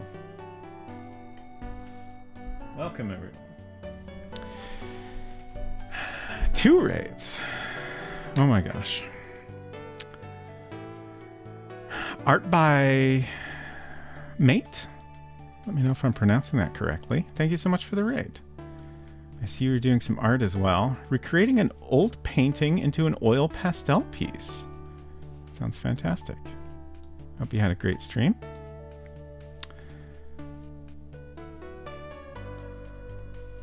Welcome, Barcuse 200, Luigi Geek 23. Hope y'all are doing well. And Silver, thank you so much for the raid. I'll wait a minute for your shout out so we can give you the proper shout out once the first one times out here. But I hope y'all had a good stream as well. How is 2064 read-only memories coming along? Silver's been playing that along with Mad Sammy 99 and Umbrella Corp. Double raid indeed. You're welcome. So I'm Robot Spacer, first of all, for anyone new here. So I recently created a game, which you can see right here. Let's see.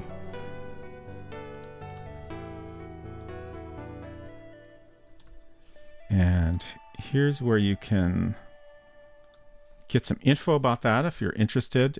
We created it in a very old program for Mac called World Builder. Because we used an 80s program to create the game, I thought we should try to create some art that looks like it's art for an 80s game. This is my previous test painting, which we managed to get pretty close to the kind of look I was going for. I just want a nice hand-painted painting that kind of captures the environment of the game.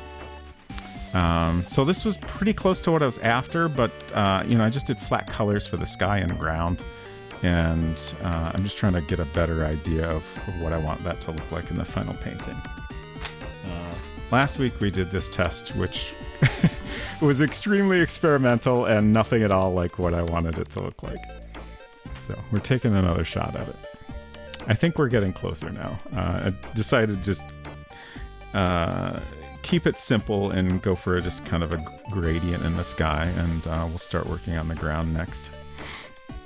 Thank you, Silver. You really like the experimental one? Like, I don't dislike it. It's just not quite what I was going for. Like, we tried the splatter effect with a toothbrush in the sky, and that was fun to do. But it's not quite the effect I want. In the game, the sky is described as a black void. Like, there's not meant to be any stars or clouds or anything. So, like, I feel like this is just a little bit too much texture. I don't mind cheating a little bit and giving it some color to make for a more interesting painting, but just this suggests a little bit too much going on, I think. So, it's kind of fun, but just not quite what I wanted. Thank you for the follow. Great to have you here.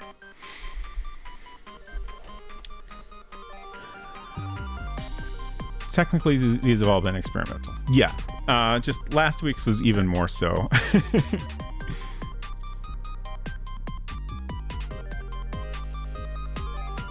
Just because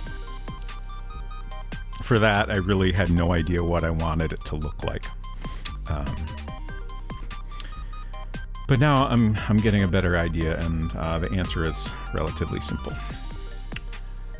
Okay, so now that I've cleaned up my palettes, I'm just using this little cheapy palette for these experiments. And my brushes, I think we're ready to start on the ground here. I think this is, yeah, that's dry enough. So let's figure out exactly where I want. The other painting is better for this. Let's see.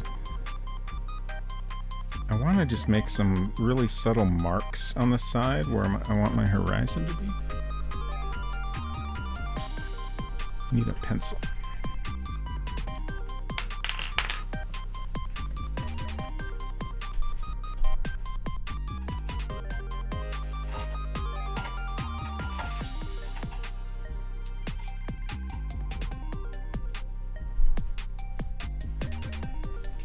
I don't know what happened to the pencil I have been using, but I found a different one. You have the same one. Can't get mine white anymore, no matter how many times I try to wash it. Yeah. I'm kind of surprised I've been able to get it mostly clean.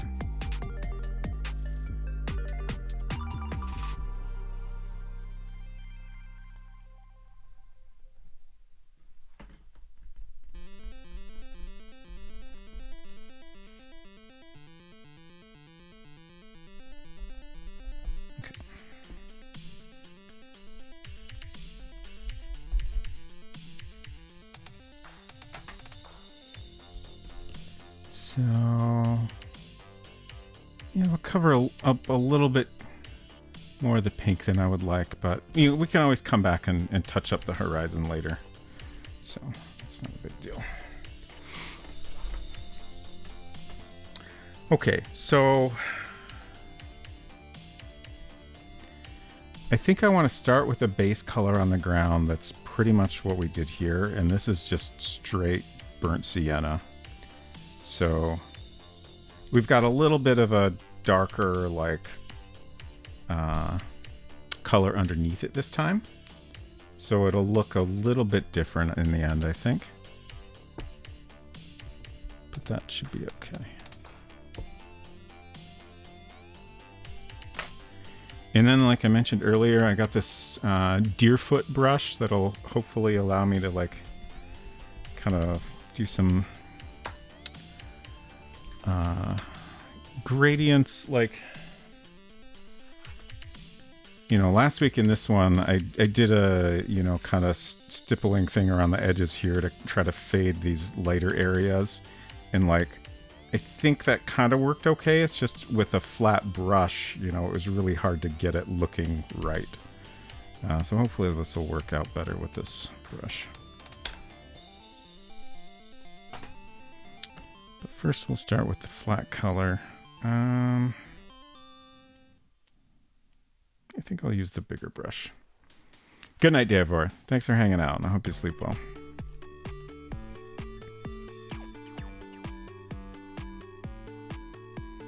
Oh, do this shout out for silver now.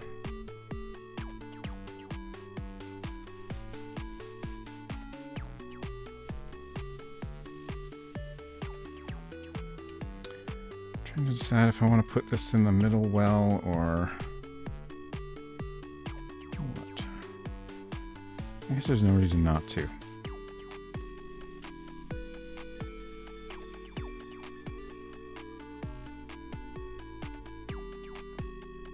Might as well get plenty of it out.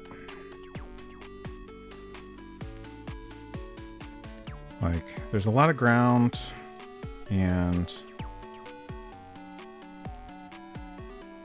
hopefully I can work this out better today, but my plan for the ground is that we start with this base layer of brown, and then we add some highlights in certain areas, maybe shadows in other areas.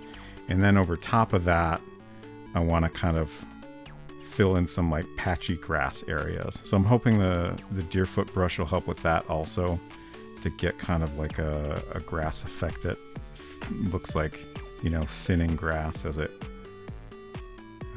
fades in with the dirt areas. That's probably something I should have worked out exactly how I want it to look digitally, just because I'm more comfortable with that process, but I did not have a chance to. So we'll wing it once again and see how it goes. Burnt sienna, not burnt Sierra.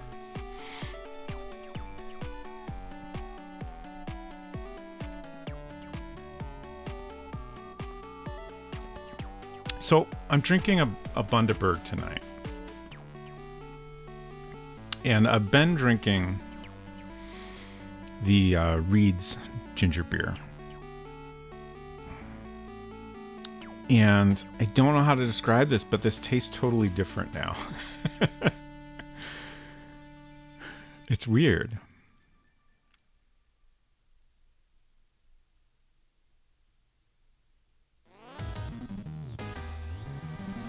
It's very weird. Like, I don't think it's like a bad batch or anything. It's just, I think I'm noticing flavors that I didn't really notice as much before. Had to go walk the dogs quickly, and I'm back because they were extremely unhappy with the fireworks going. Oh no, that sucks. We have had, I feel like, less fireworks activity than usual. Like, there have been some summers where we heard fireworks every weekend for, like, I don't know, what felt like July through August. Maybe starting sooner even. Yeah, definitely starting a little bit sooner. And I don't think I've heard any fireworks tonight, which seems weird.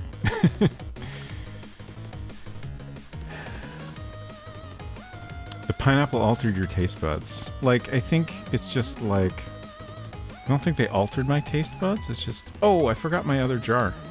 One moment.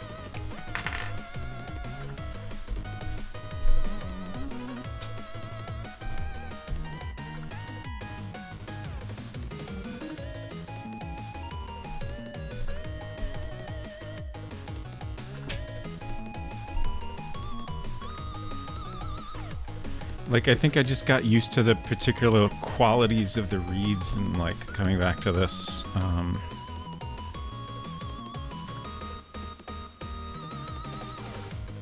just, you know, like I said, certain flavors in this are standing out more. See, so this has carbonated water, cane sugar, ginger root, natural flavors, citric acid, potassium sorbate, sodium benzoate, sorbic acid, yeast. So they don't really hint at what other flavors are in here. Which is too bad.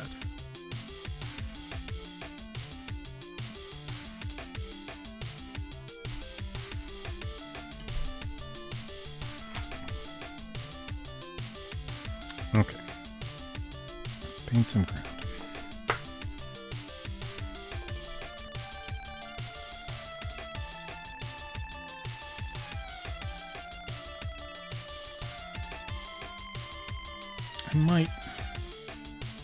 I might want to get a fresh tube of burnt sienna.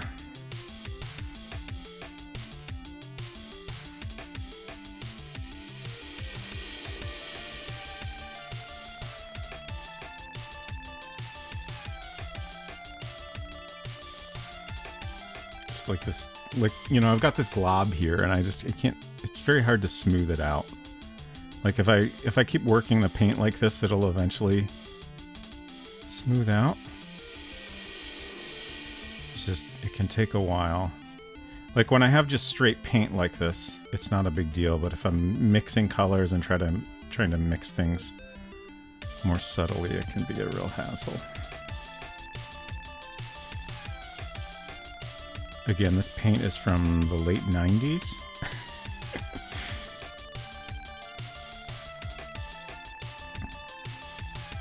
Like, I'm kind of impressed it has held up this well, but it doesn't seem to be at its best. Okay.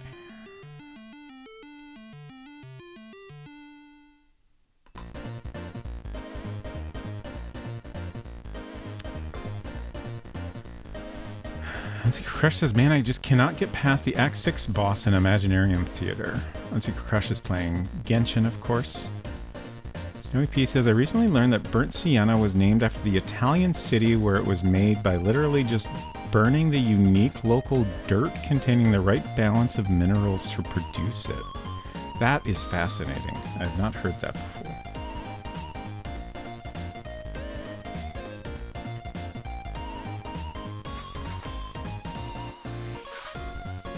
Trying to grab my previous painting just to remind myself of the shapes I'm trying to do here. So like the bus stop is kind of at the top of a hill, and ideally the hill should kind of slope downward, and then the building in the background is more at the bottom of a hill.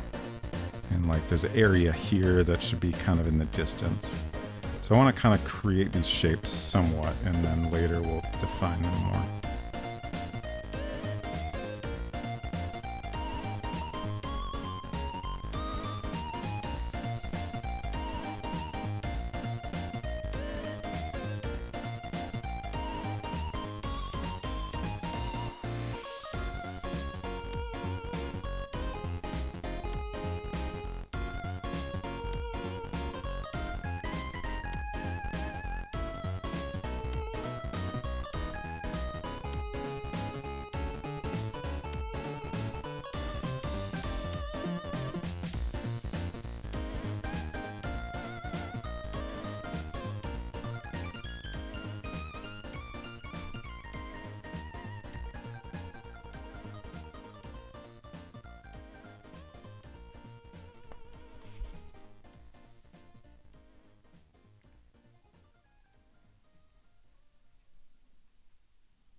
Oh.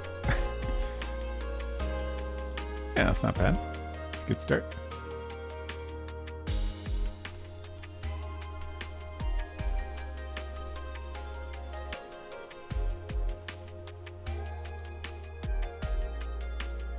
Silver says, also, ice cream cake update. I did in fact buy Kia an ice cream cake. We got a Culver's. Nice. Speaking of ice cream, bad news in our household regarding ice cream.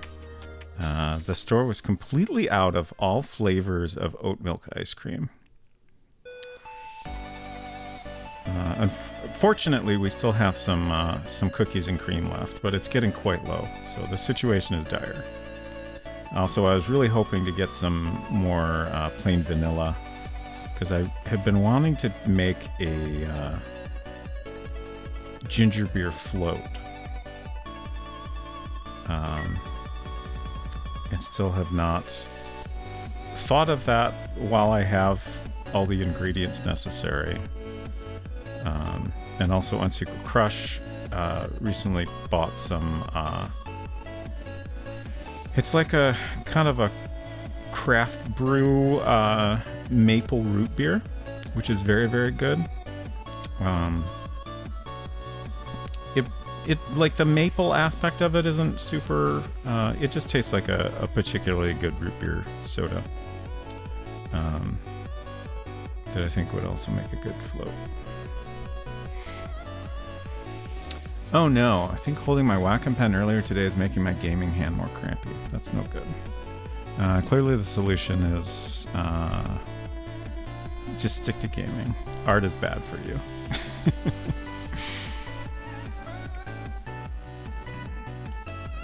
Is it a mystery soda? The maple root beer? Is mystery soda a brand? I'm confused by your question. Need to try it side by side with a regular root beer to be sure. Yeah.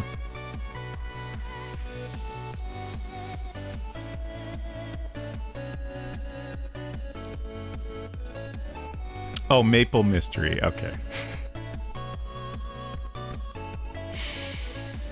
Thank you for explaining your joke.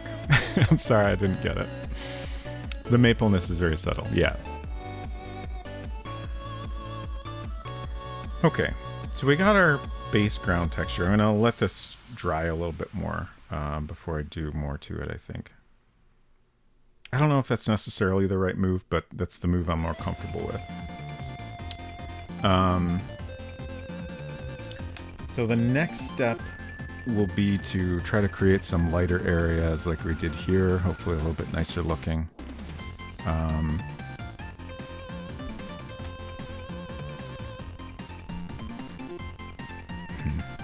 Maybe it would be easier if I put shadows in first, actually. Like...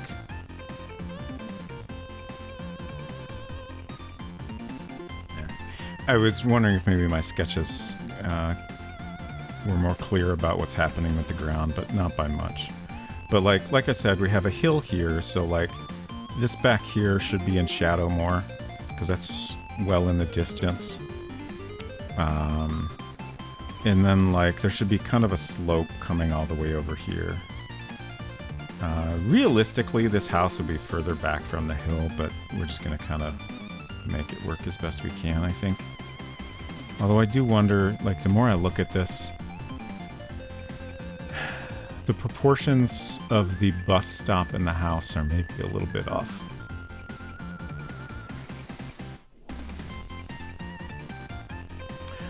But I had already been thinking about making some adjustments to the composition before we do the final, so that's something I can figure out later. I'm not going to worry about it right now. But yeah, like the house is at the bottom of the hill, so we want kind of at least a little bit of a shadow that kind of, I think, fades away, or maybe goes all the way to the edge. And then at the bottom of the hill, there's going to be like a path here, so that should be lighter. And then around the bus stop should be lighter. And then I think I was thinking maybe around Brisket we'd have just kind of a lighter patch to help highlight Brisket a little bit more.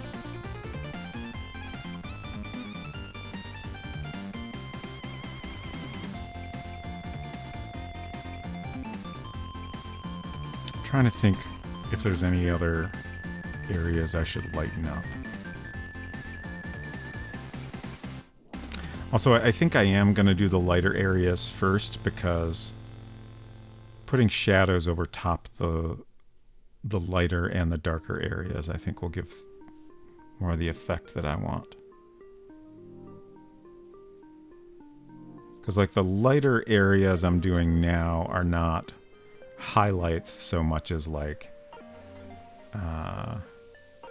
different colors of dirt. Like we're making like the well-traveled areas a brighter color.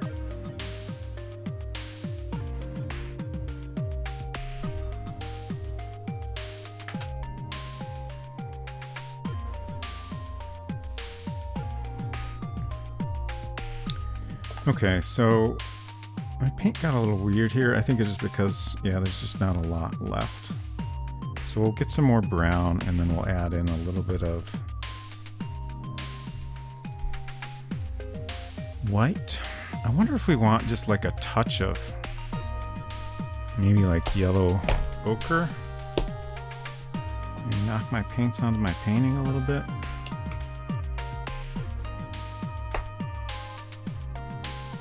Eventually I'll have a better idea of which paints I'm not actually going to use.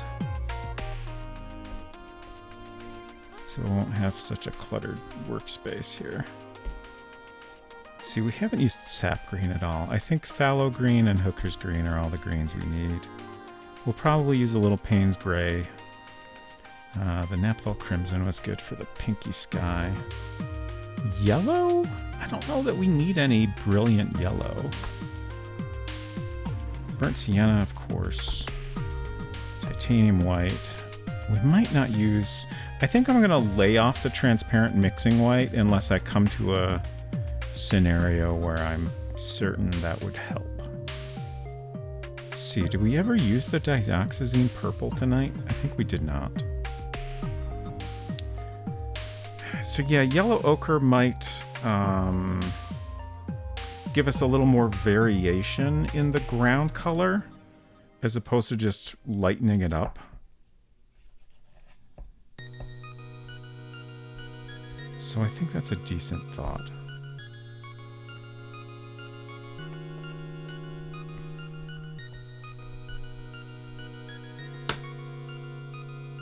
So let's start with some more burnt sienna.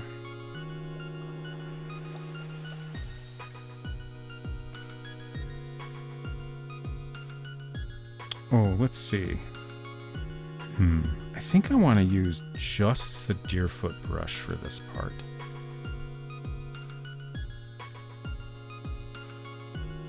I'm going to have to use it to be sure of that, but that seems like it's going to work better.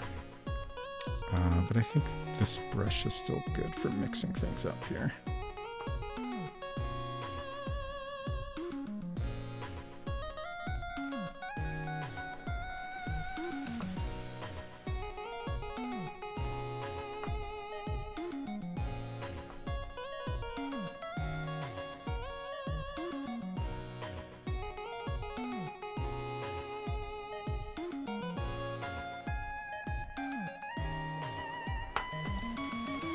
Okay, and then definitely a little bit of white. Well, actually, I think I'll put the... oh, it's yellow oxide, excuse me. I'll put the yellow oxide in first. This is opaque, yeah. Okay. And maybe that will actually brighten it up enough that we don't need white.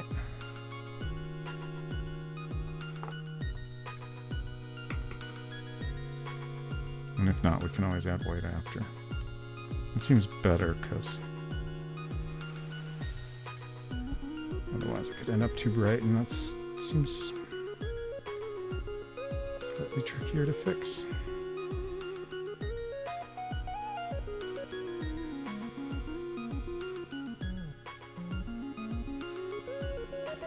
Okay. That's kind of a nice color. I want some areas that are lighter than this, but I might put some of this in as is to start with. And then we can gradually lighten up the areas that we want.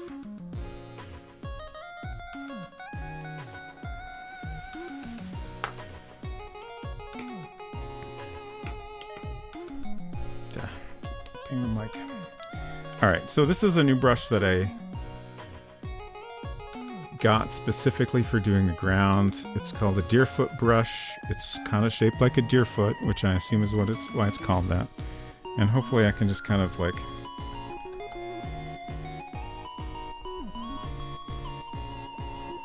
pat the paint down to give me a texture that's more like dirt-like without having so many brush strokes.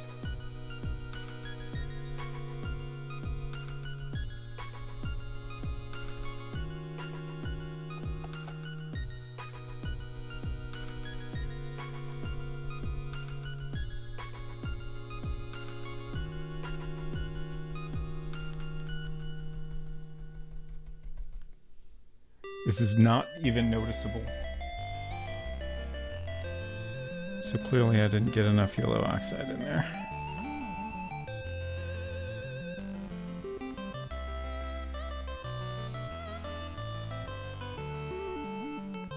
This surely will be noticeable.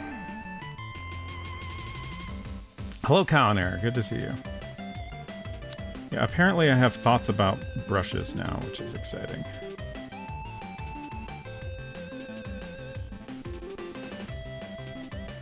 I also got this big one for painting large areas and apparently also mixing. And then I got a really tiny brush that will hopefully be small enough to help me with the fine details I want in certain areas. Might not get a chance to try that today, but...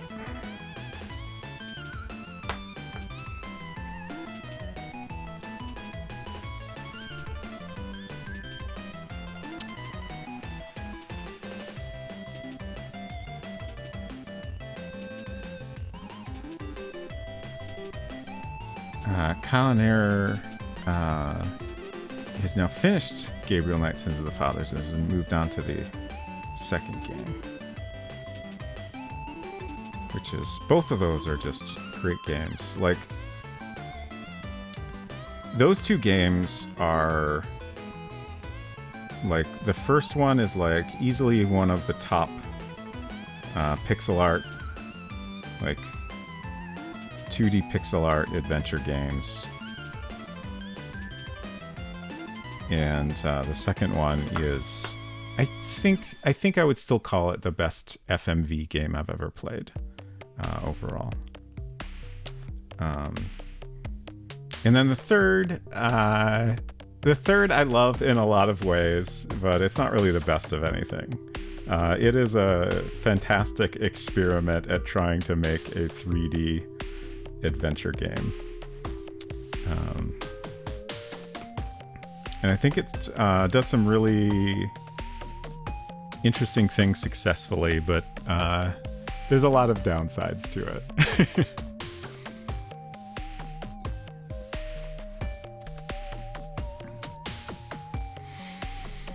Ooh, have gone down a GK1 speedrunning hole. You mentioned speedrunning. And I think I was about to ask what you were speedrunning, but then you started the raid and I didn't have time. That's exciting. I haven't looked at speedruns of that game. And I'm wondering, like, what's the record? Let's find out.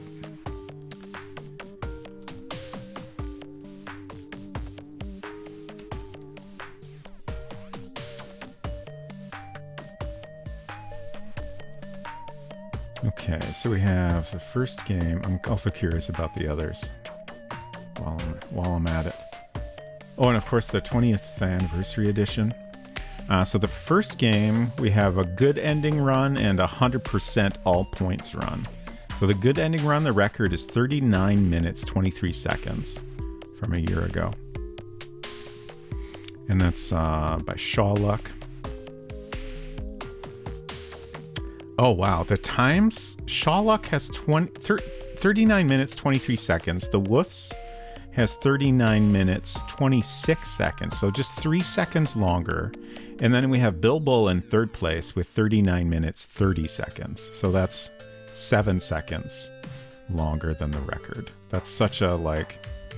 I mean, some speedrun categories are like millisecond differences between runs. But like for a long run like that, that's such a small difference between the top 3 runs. And then the 100% category, we have the Woofs in first place with 45 minutes, 46 seconds. For the second game, we have similar categories. Any percent is 24 minutes, 56 seconds. And then 100% is 44 minutes, 27 seconds. So kind of similar times, interestingly. And then the third game, again, we have the same basic categories. The record is a mere 21 minutes, 35 seconds. Oh, and there's 0 100% runs. Fascinating. I'm a little surprised you could do that game so quickly.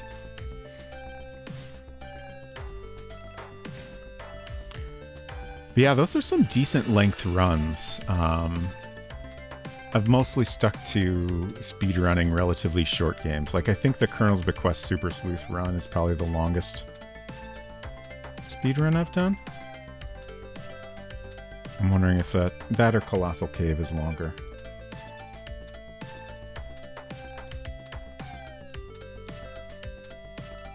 Let's compare. So, Colonel's Bequest Super Sleuth, Santa Claus has the record at 7 minutes 11 seconds. My run is in 4th place, 13 minutes 18 seconds. And then Colossal Cave for 100%. We have the record, the Woofs, 15 minutes 53 seconds. And again, I am in 4th place, 17 minutes 44 seconds. Okay, so that is a longer run. So I guess that's the longest game I've done, I think.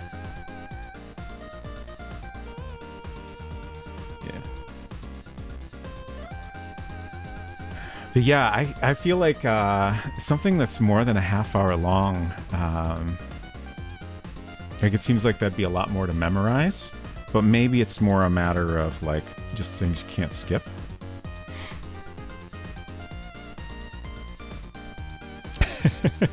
Hello, DJ Scott Beam. Is a robot spacer good for social distancing? That's the best I could come up with on short notice. Forgive me. No worries. Yeah, it's a good way to keep your robots separated.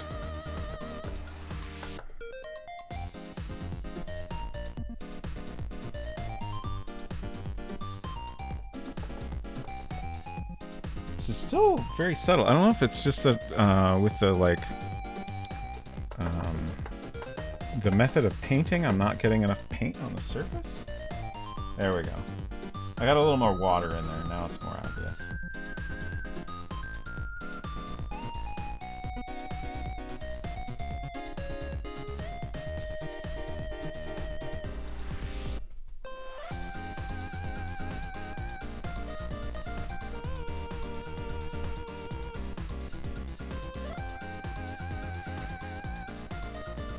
Oh, Eden Waith. Speedrunning games, we were talking about mostly the Gabriel Knight series, because Kyle and Error has started down the Gabriel Knight 1 speedrunning hole, and I was just kind of curious what the times were for all those games.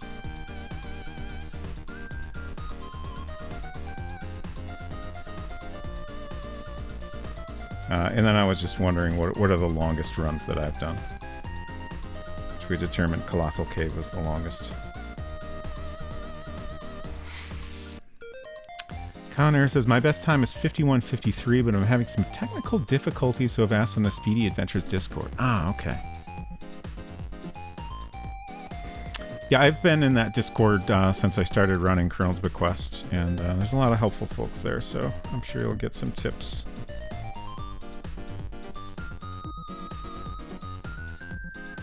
Have you been playing that in DOSBox or ScumVM or something else?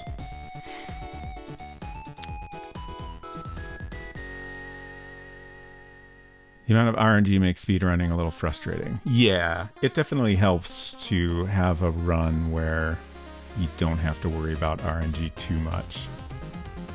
It can be a little bit frustrating if you do. DJ Scott Beam says, I must have followed someone in here on a raid or something, but not had a chance to view your streams yet. How's it going? It's going pretty good. Yeah, we had a couple raids earlier, Silver Streak and Art by Mate. But normally I play a lot of adventure games, mostly older stuff, sometimes some recent indie stuff. On Tuesdays I do generally some kind of like mystery or like something with some spooky vibes, and then on Fridays usually something a little bit more lighthearted. But about a little over a year ago, I started making a game on stream, which is below me here. Let's see.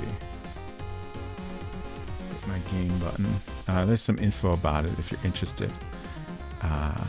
And now that I'm pretty much done with the game, I wanted to create cover art for it. So I'm basically learning how to paint on stream. It's been an interesting process. I have a lifetime of art experience, but not a lot of painting experience. Snowy P says the 20th anniversary edition is hilariously broken. Yeah, I've seen some bugs. Baltimore played that a while back, and I remember a clip of a bug he came across that was thoroughly upsetting. The devs left a debug feature in the game, namely pressing the B button, which skips sequences, animations, and the speedrun revolves around pressing B as much as possible without completely breaking, crashing the game. Oh, that's incredible. All right, I gotta watch one of those runs. Yeah, I didn't get to that, looking at the times for that. Okay, so interesting. Any percent is still 38 minutes, 50 seconds. And then 100%. Oh, wow. The 100% run in that version is 2 hours, 47 minutes, 2 seconds. There's only one entry for that from the woofs. So it could be a situation where it could be done quicker if people put the time in. That's crazy, though. It's played in a DOS box because that's what's packaged with the Steam version, but ScumVM is the way to go, apparently. Yeah. I'm not surprised by that. ScumVM does a really good job of solving a lot of common issues in especially the more popular games like that.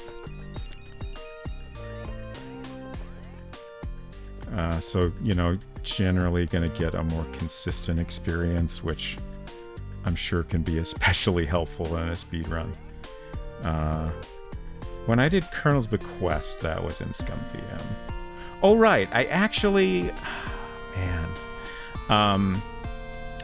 I don't know if this is still the case, but all the record runs for Colonel's Bequest used a particular build of ScumVM that basically kind of removes some throttling that ScumVM does. I don't know if that's still the best way to do the run. It was a pain for me because I like to do everything on Mac OS, and you know, I couldn't just download a version of that. I had to compile it myself, and you know, I couldn't find anyone else that had bothered to do that on Mac OS, so I had to learn a lot of things on my own.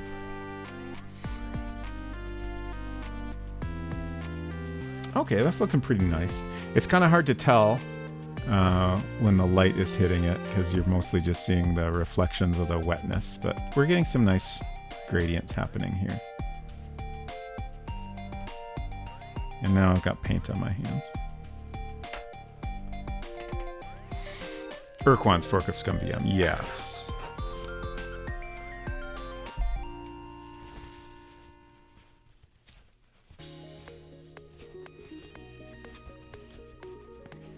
So I take it, since you know about that, I take it that's the way to go for Gabriel Knight as well.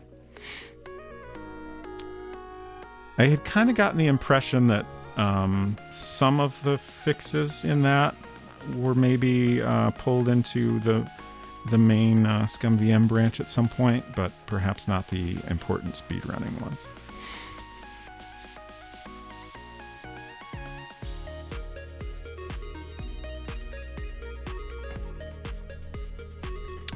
Did you finish the Amiga version of Malpidi Island on Tuesday? Yes, I did.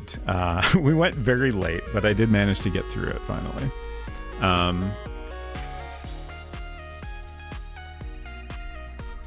I wanted to present what felt like a very complete playthrough for people that aren't already familiar with the game. I don't think I really managed to do that very well. But at least we got to see most of the things that were unique to that version.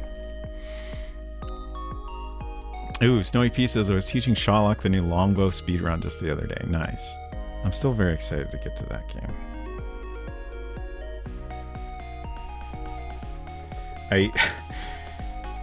I wish I could stream more because I'm anxious to get this painting done so I can play adventure games on Fridays again, but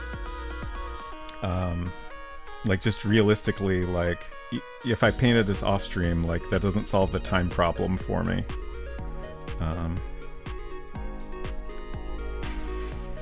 So I think I just gotta stick to doing it on stream and try to get it done. And I don't want to rush it. Like I really want this to turn out well. You know, I want this to be something I'm super happy with. And I think I can get there just as long as I don't rush things too much. But yeah, I'm excited to get to Longbow and Pixel Turkey and Game Dev Jeff's The Zen of Kayaking. I'm very excited about. That's a text adventure game. And I've also really been wanting to check out Slat Studios' Betrayed Alliance Book 1, which just came out pretty recently. That's another... it's actually built with the SCI engine. So it's got art in the style of like the early Sierra SCI games, which are like Colonel's Bequest. King's Quest 4 was actually the first game they made in that engine. Space Quest 3. So like the higher resolution, but still limited color palette stuff.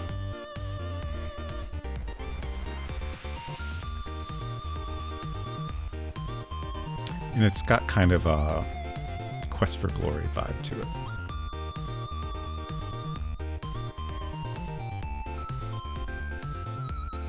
Snowy says the Urquan fork is good because it allows you to remove the throttling feature of ScumVM. Indeed, that feature was incorporated into newer versions. However, using Urquan's fork also ensures that a consistent version of the game will be used. Ah, okay. Interesting. Very interesting. I don't suppose you have any idea why my zips are only fastish. Oh, so you're doing zips, huh? That's... That stuff breaks my brain a little bit. I don't think... well, I mean, I'm sure I could get used to it if I did it, but it's just... I don't know. Feels like it requires you to keep a lot of things in your head. Man, I'm just getting old. Zips for GK is just super fast walking. It's not like King's Quest zips. Ah, okay, that's good. That's good. That I can handle. Super fast walking, like I need a little walking time to like process like what I'm currently doing and what I need to do next and stuff like that.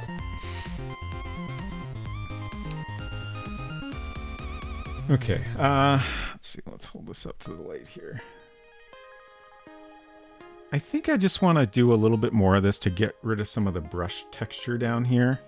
Even though like the color down there I'm okay with.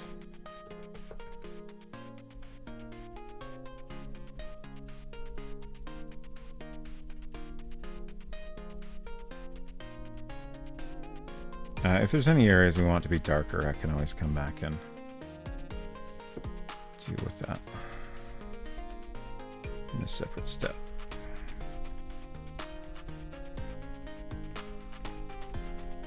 Like, I feel like the ground out of everything is like the most flexible. Like I can get away being a little bit haphazard because it shouldn't be too hard to fix things. You know, we're trying to create this surface that looks pretty natural and irregular. I hope I'm not like... I hope it's okay to do this to this brush. I hope I'm not destroying it.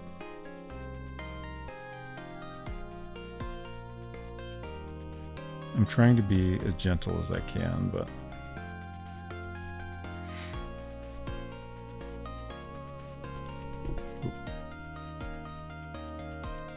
I got kind of a too light patch there. Let's see if I can clean that up. Spread it out at least.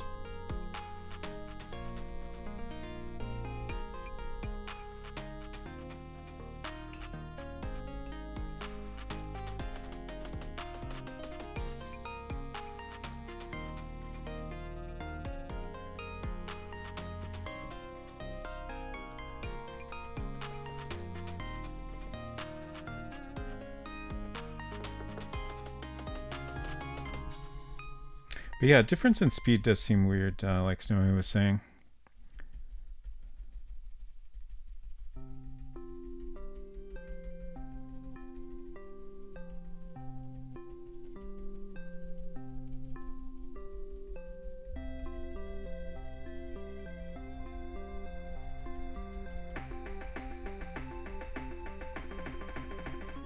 I found that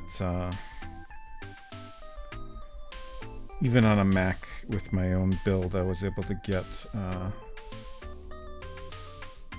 pretty similar speeds once I was using the Urquan build.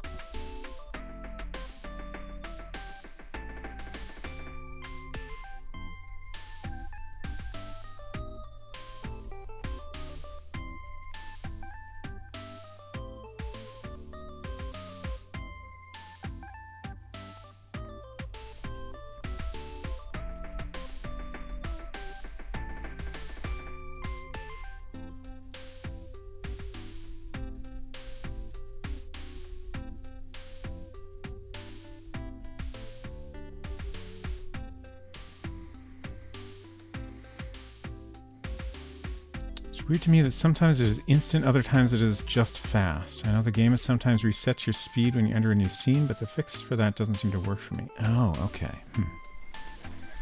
Yeah, hopefully somebody will be familiar with that problem. Alright, I think that's good enough. It's not perfect, but... now I'm going to add in a little bit more of the yellow oxide to just keep lightening up our lighter areas. Excuse me. I'm getting a little bit thin on paint here. I need to get more brown. Burnt sienna, rather.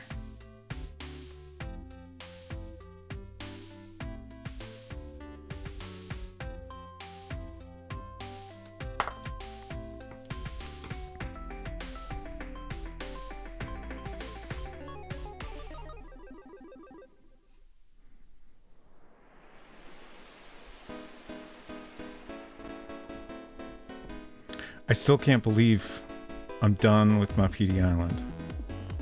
I'm going to be playing a different game on Tuesday. That's wild. Whoever thought that was even possible?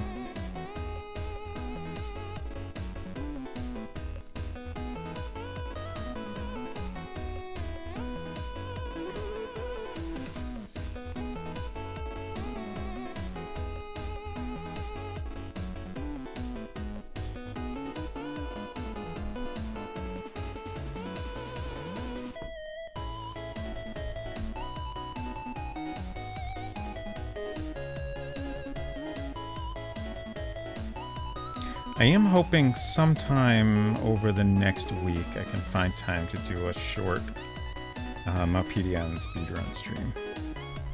Just because I feel like, for me at least, it's more fun to do speedrun attempts on stream than to just record it locally. It just, I don't know, it's not as satisfying to do it that way.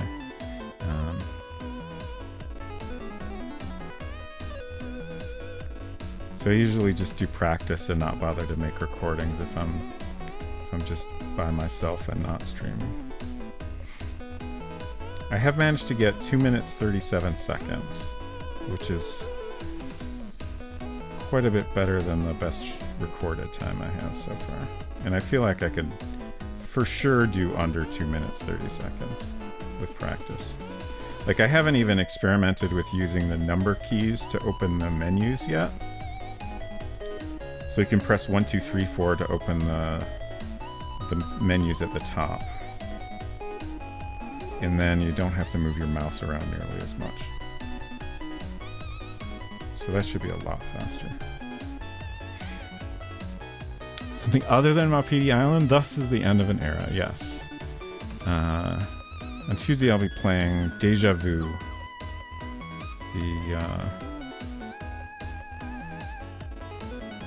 The final Mac Venture series that I have not played yet. So there's 2 of those games, and I haven't played either of those. So they're the same engine that Shadowgate and Uninvited use. And I'm really curious to see, like Uninvite is like a horror setting, and you've got lots of like typical, fairly typical adventure game type puzzles. And then Shadowgate is like a, kind of a dungeon crawlery, bit of a more medieval vibe. But similar types of gameplay, I would say. And I'm really curious how they handled a detective mystery game in that engine. Like, I figure it's probably going to be similar types of puzzles. But I'm curious to see.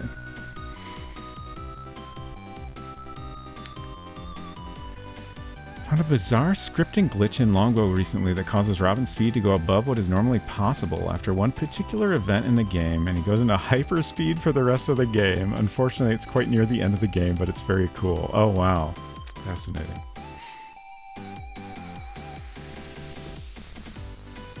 It's really hard to see what I'm doing.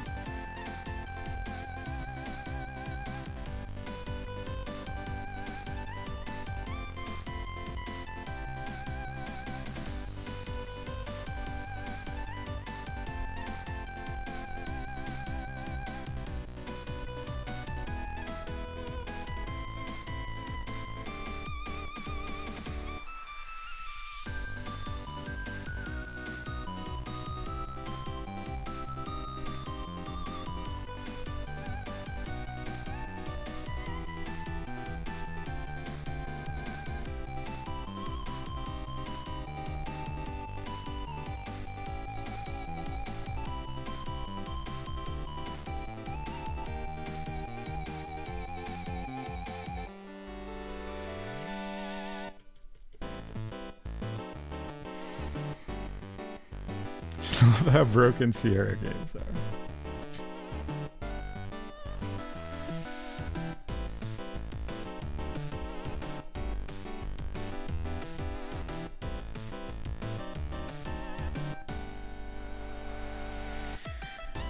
Thinking about Sierra games, speedrunning Sierra games got me wondering if there's ever any cases where like a particular version of a game is best for speedrunning. Maybe using ScumVM kind of makes that a non-issue, because I think generally with ScumVM they try to work around issues that are in specific versions of games, so probably they tend to make different versions of the games play very similarly. Definitely. Okay. Interesting.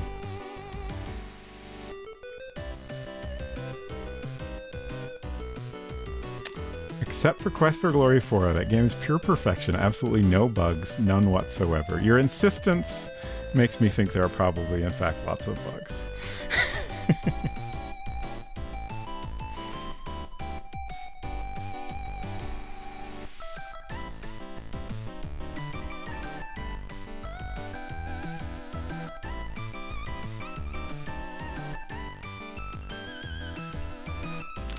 For Longbow, there are two version 1.0 and 1.1. They have a lot of subtle differences that have significant implications for speedrunning. Okay.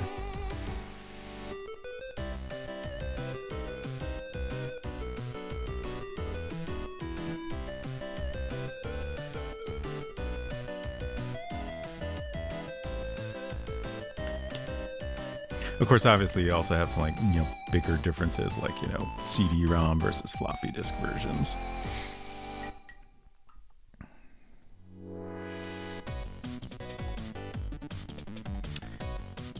Yomimano, hello, welcome.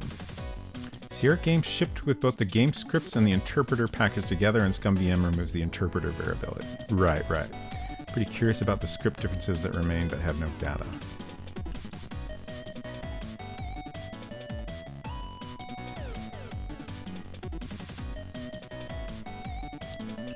Perhaps a bug or two, such as the infamous errors 47 and 52. Good times with faster machines breaking older games.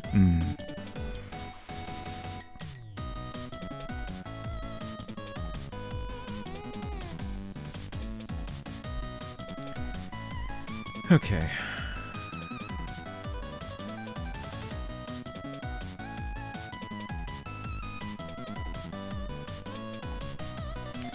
I'll say that some people might speedrun the floppy disk version if that means avoiding audio playing. Yeah, I would think that kind of depends on whether you can skip the audio. Like, you know, generally text boxes you can mash through pretty quickly. I would think generally audio would slow things down, even if it's skippable. But you could also have games where maybe there's, you know, some, you know, dialogue was just cut for the CD-ROM version to get down the file size. So that could potentially speed things up. Okay, I still want to get lighter in certain areas here. I think the way this is coming along is pretty good overall.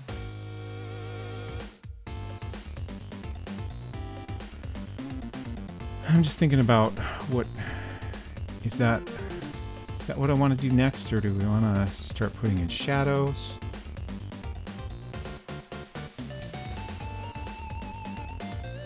I think it makes sense to continue getting lighter and then do the shadows and then do the grass.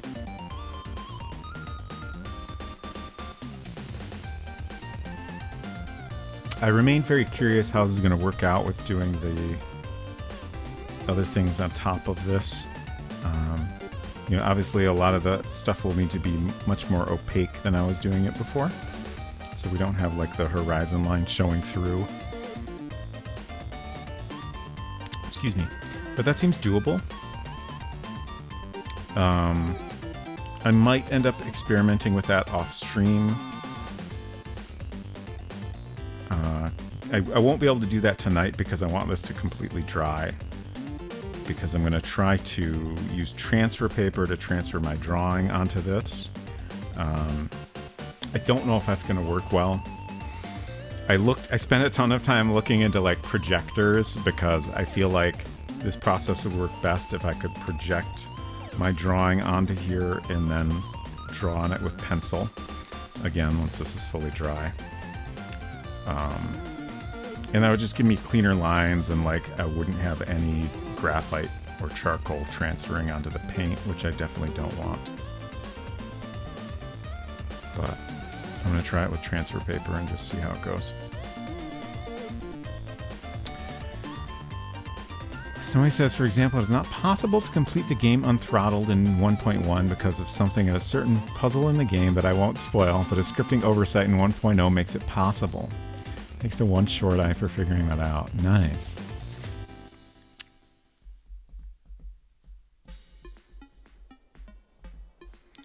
Okay, so I think I'm just gonna do more yellow oxide here. If it looks like it's too bright, then we can add more burnt sienna. Did you cheat the charcoal mixing by putting a layer of clear coat on top of it? Then letting it dry.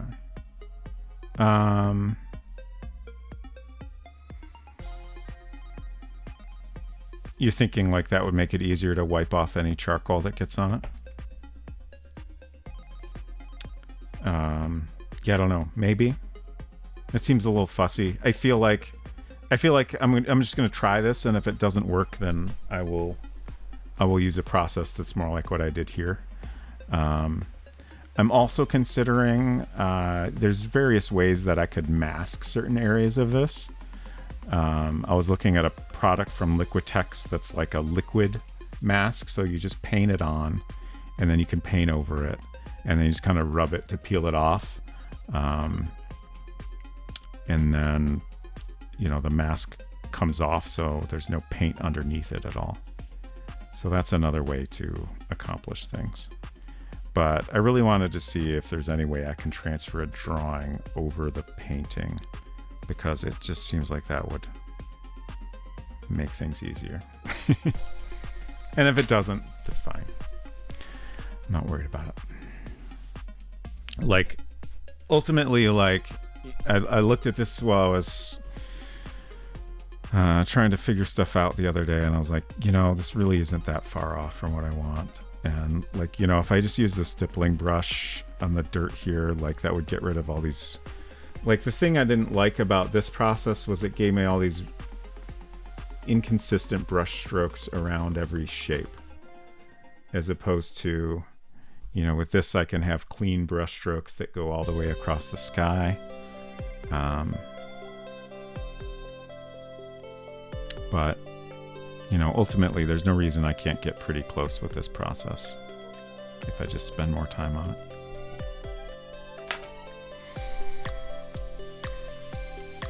Like I was saying earlier, if that painting was bigger, I would just continue with it and finish it up, and that would be my final. Like, I feel like most of the issues on that painting are solvable by time spent, but because it's a smaller painting than I'd like, I won't be able to get the detail I'm after.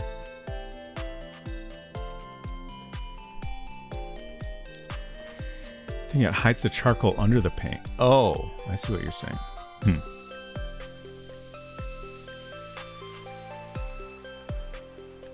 Okay, I don't know if that would work out well.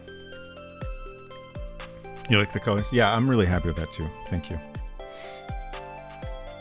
Like, that's exactly what I was going for. It took me a while to realize that, like, what I wanted was pretty simple.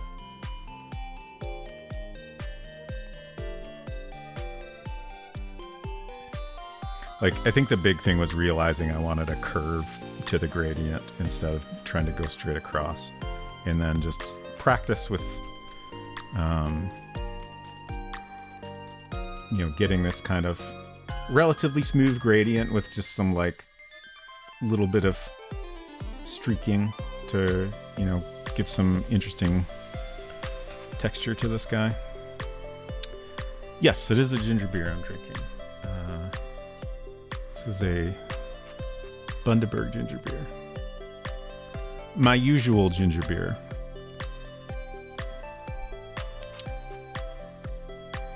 Which suddenly tastes a little different to me now that I've been drinking other ginger beers for a while, which is very weird.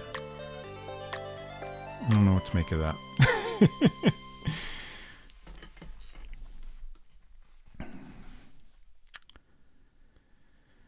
Okay, let's get some more paint mixed here.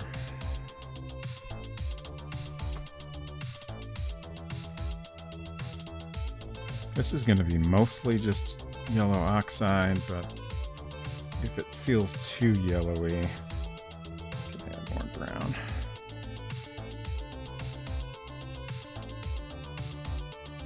Yeah, I like this color. That'd be great if I could smoothly blend it, but I feel like I'm gonna have a hard time blending it the way I want it to. So we'll add a little more burnt sienna.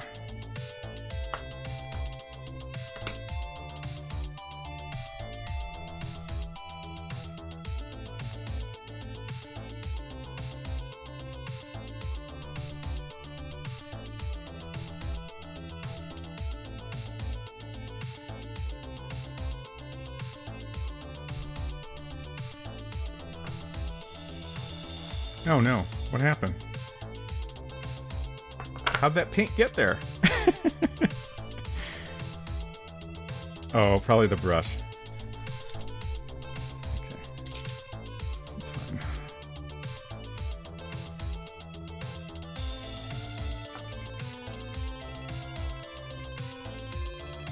I have to try to not spread that around more. Oh god, this paint is so bad. I need to get more.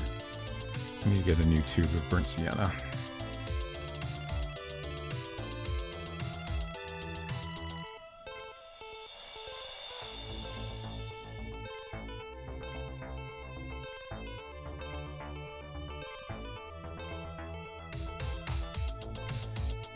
Oh, it's pretty good. A little bit lighter.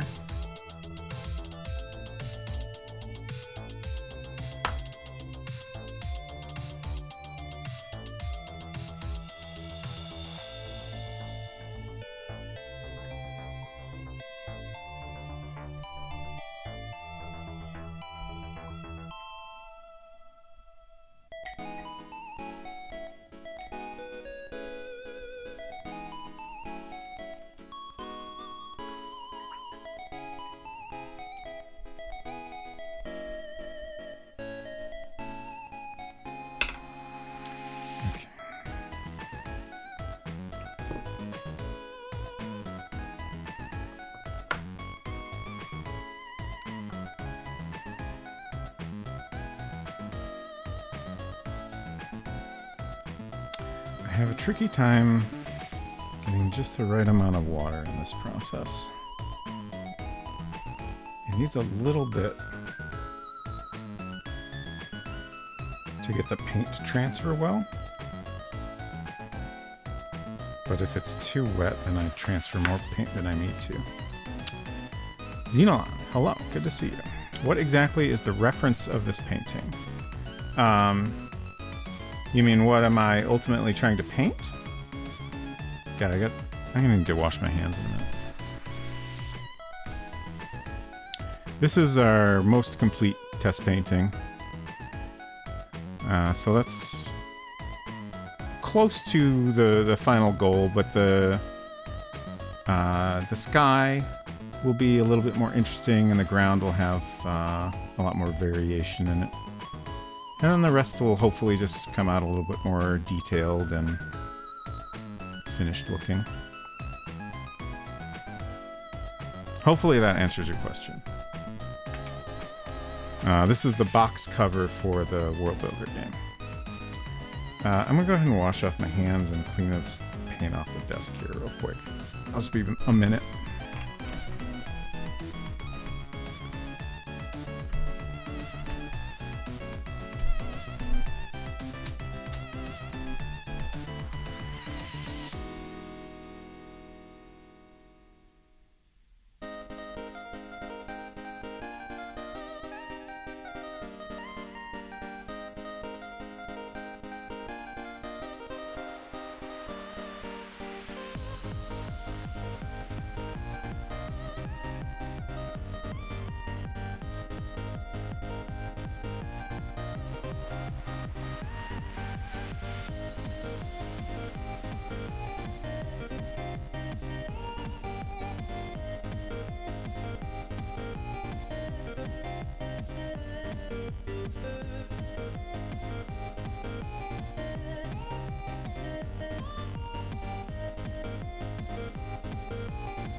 Yeah, I know it looks a little bit like a butt right now. Don't worry.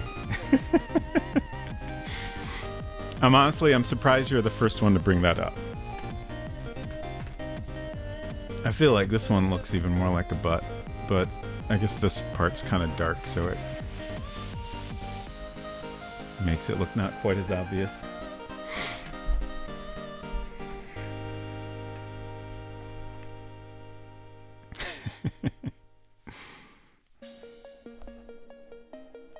Most of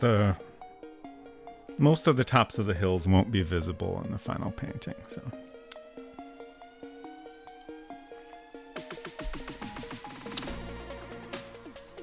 I like undulating hills and I cannot lie. Oh, thank you for the ASCII butt on Secret Crush. Very nice. Okay.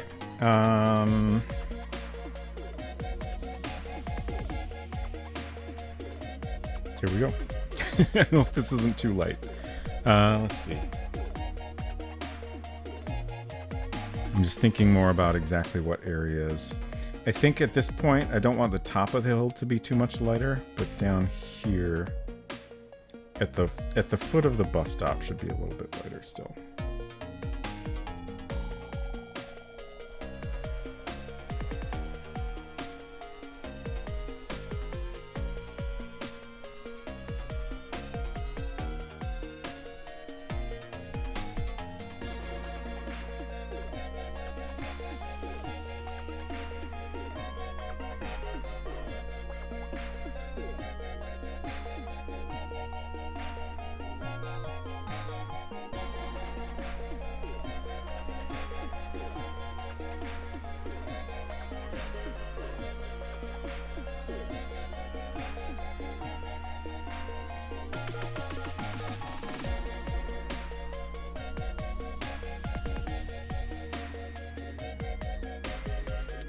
I feel like I've got a process that's working pretty well here, which is like to get the paint just the right amount of wetness, and then start in the center of the area I want to be lighter.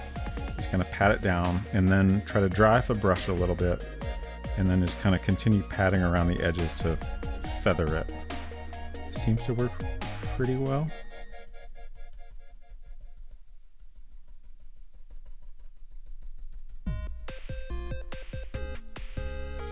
And just kind of keep going out, and then like the paint is continually getting drier, and like you're getting less on the brush each time. So each time you go a little further out, you're spreading less of the paint. So you get kind of a smooth gradient that way.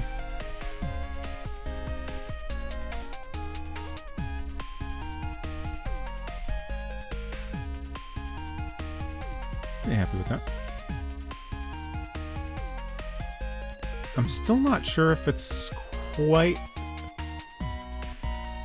light enough in that area in particular, but I don't think I'll go any further with it. Like, ultimately, I think we got to get the rest of the painting in, and then, you know, there might be some areas I lighten up a little bit further.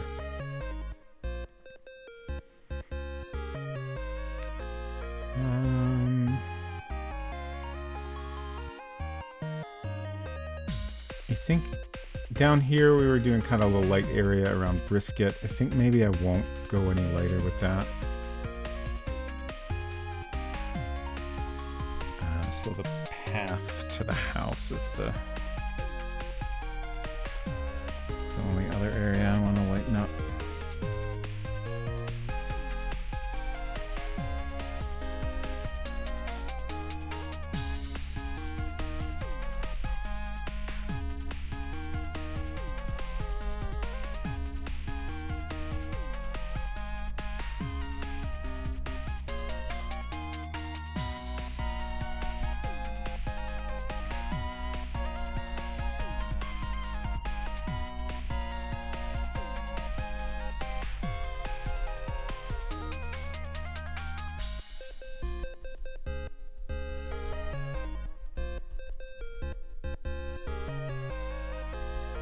Hello, Torsten Bronger. Good to see you. Hope you're doing well.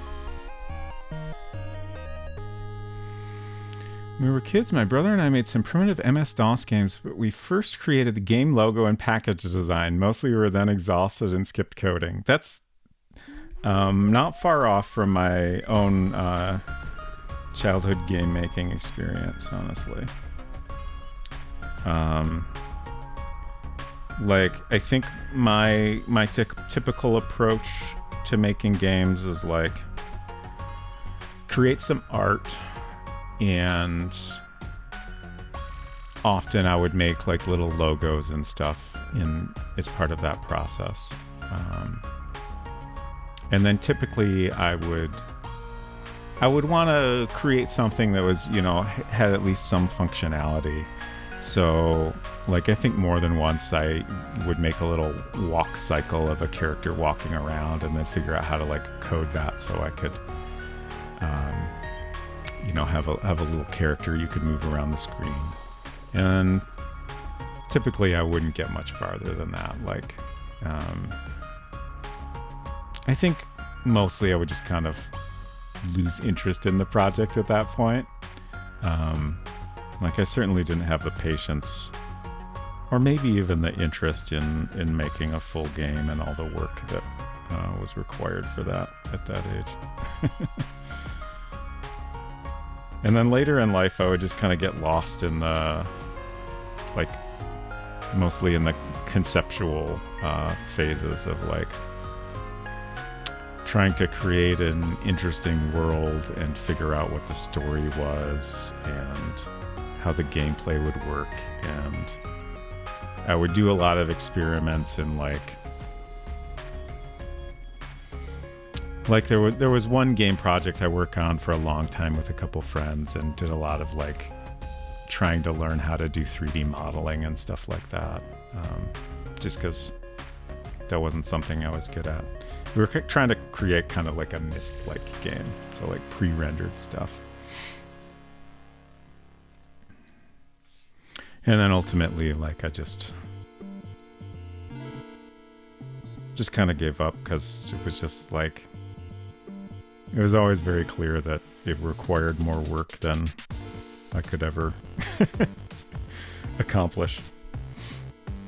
We could ever accomplish.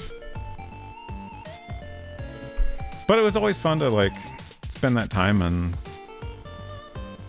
fool around and think about ideas and stuff. I don't think I ever really regretted doing that.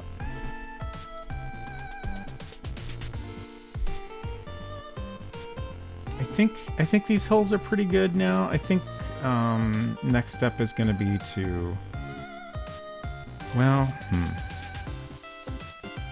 I was going to say next step would be to do some shadows, but I wonder actually if that's a good idea. Because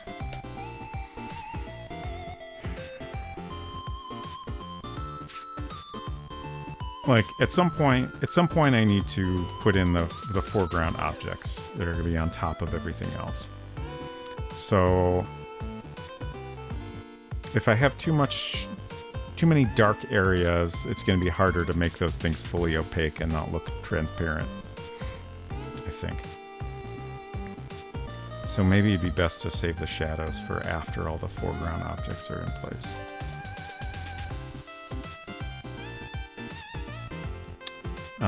But since this is a test painting, we can still do some more work on this.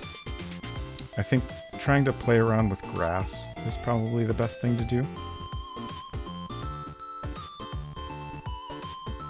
Figure out if I can get like a grass effect, patchy grass effect that is what I'm going for.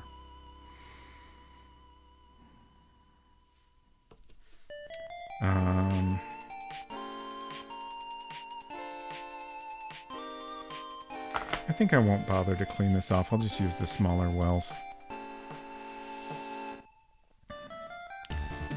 So, let's see.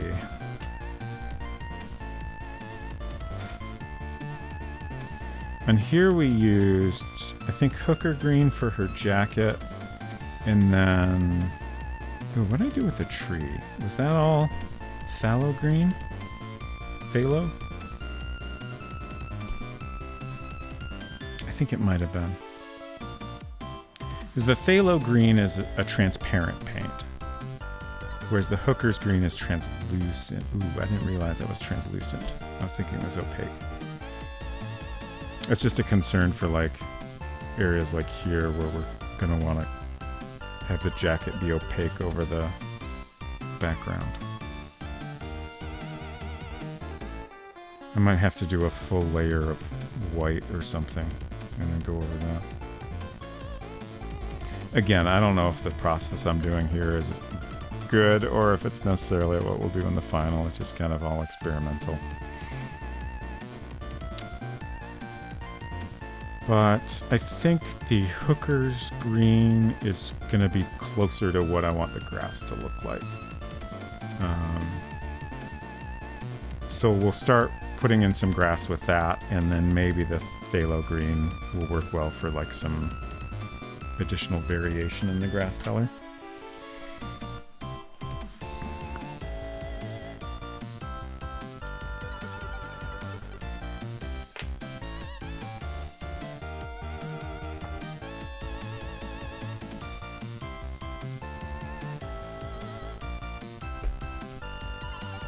I have this brush is being somewhat abused, and this one hair is just kind of, oh, it just fell right out. Okay. This brush, there were a couple different options for a brush like this. This was the biggest one they had, so I ended up going with it. There was another one that was smaller, but it just, like, it looked better made. It was also more expensive. I think this was $10 and the other one was 15. But since I don't really know what I'm doing, it seemed extravagant to spend $15 on a brush. And also, it seemed like it was too small for this kind of stuff. So I figured this would be a good way to figure out if this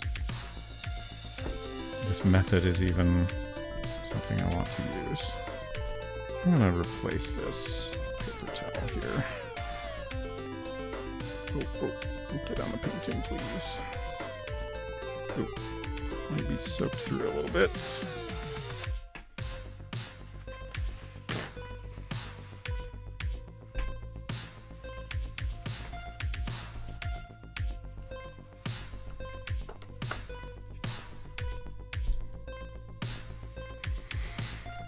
Okay.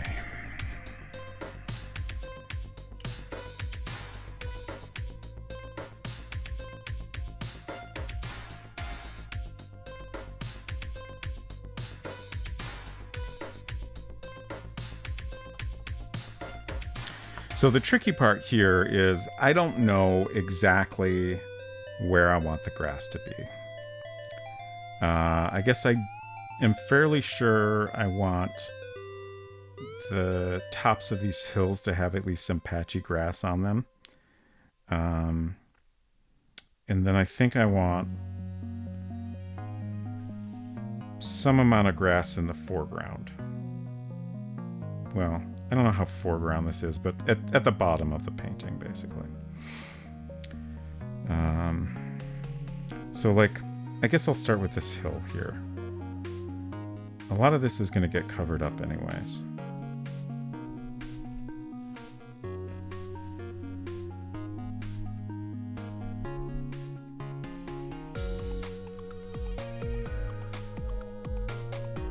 But I think pretty much the top of this hill is going to be very grassy.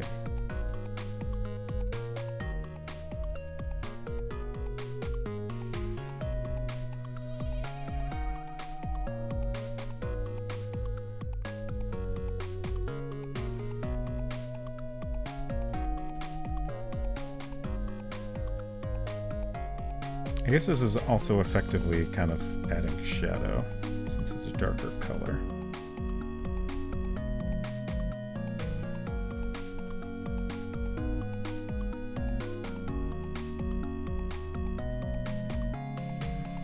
Should be fine now.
This is kind of tricky because, like, this is a path that's going up to the porch. So, like, I'm trying to align things with where the porch is going to be. Like, definitely there's a case where, like, if I had a projector, I would project the drawing and then sketch in some of the shapes of the house at this point. Like, I feel like that would be a useful thing to do. But I guess I feel like I can always fix it later if things aren't where I want them.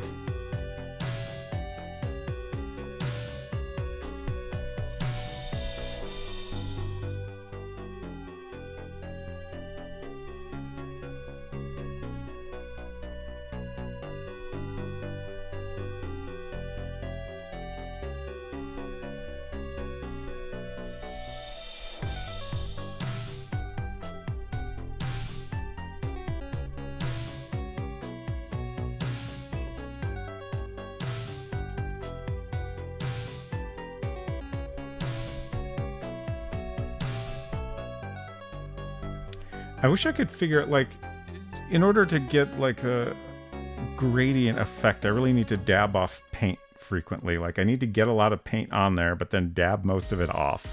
If I try to just get a little bit of paint, like, it's not, I think it's just not on all of the bristles well enough. So basically the process seems to kind of require wasting a lot of paint, which is unfortunate. Don't know if there's something I could be doing differently that would work better.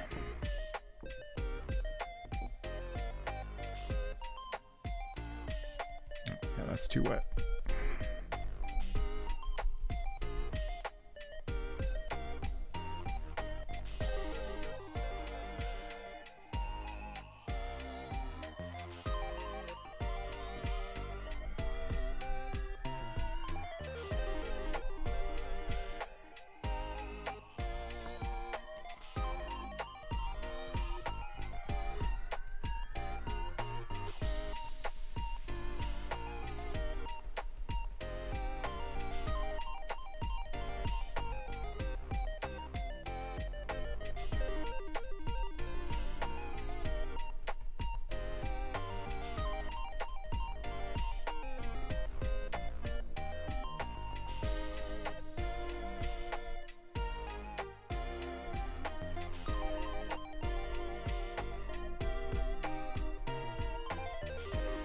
Hello. Oh, Eden Waith, sorry, I didn't see your message. Were you asking about this song or the previous one? Also, hello, Derek Ironbutt. Thank you for the hello. It's good to see you. I'll read your message in a moment. Let's see. Is this... All the songs we're listening to... Okay, so I think the previous one is called Everything. These are all Stream Beats by Harris Heller. Let's see.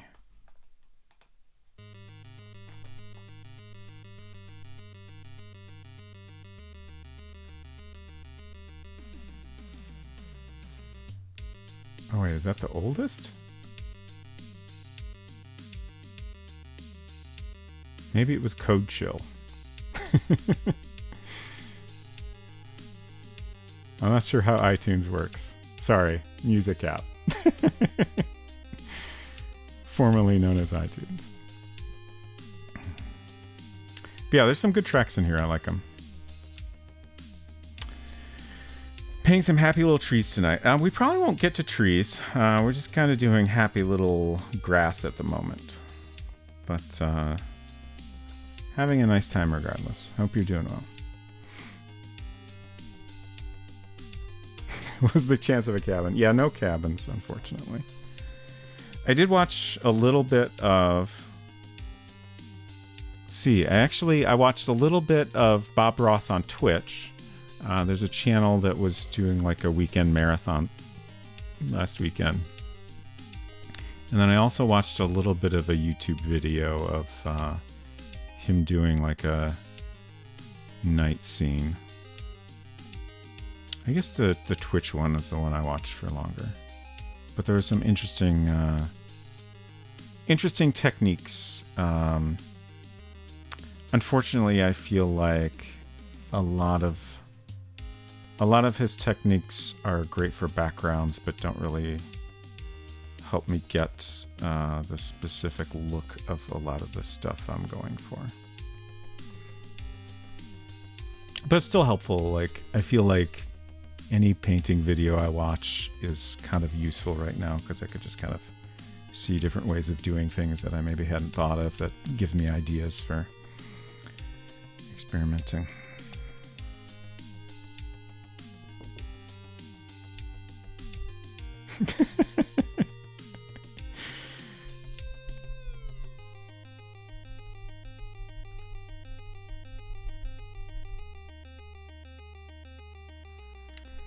Let's see. I guess I'm going to do some on the bottom here.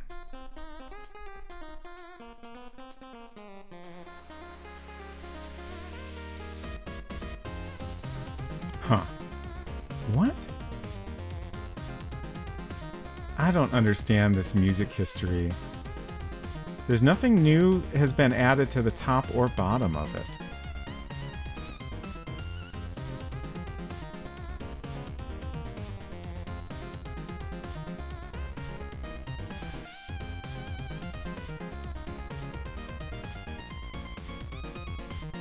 I'm trying to do various things to get it to refresh, and it's not really accomplishing anything. I'm very saddened by the state of the music app. It's not great.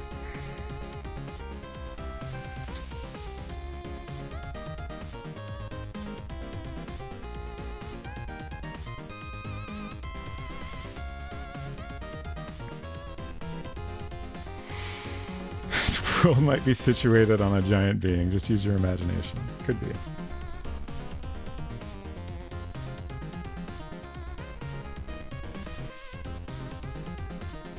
Oh, no worries. I actually thought you might be referencing the conversation we had earlier. I thought maybe you were lurking earlier or something. But I'm also not surprised you came to the same conclusion on your own. I've been thinking ever since last week when we did this test painting. When I drew these two curves, I was like, yeah, that's a butt shape. I didn't say it out loud, but I was thinking it a lot. But in the final painting, like, a lot of this will be obscured, so you won't really see those shapes anymore. So it's fine. Hardwired to see butts. Yeah, I think so. It's both nature and nurture. Yeah, that's probably accurate. Oh, I got too much paint on there. Oops. That's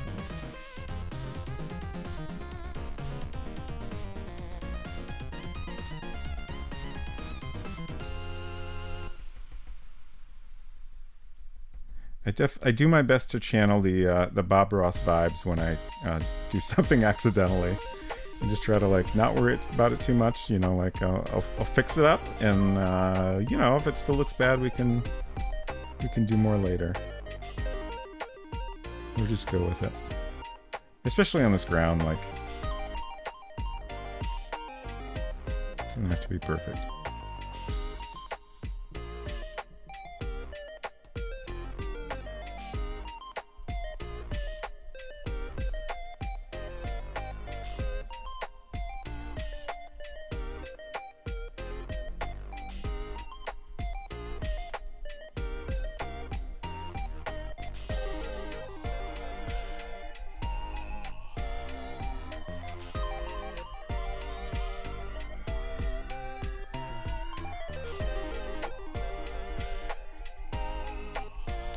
One o'clock.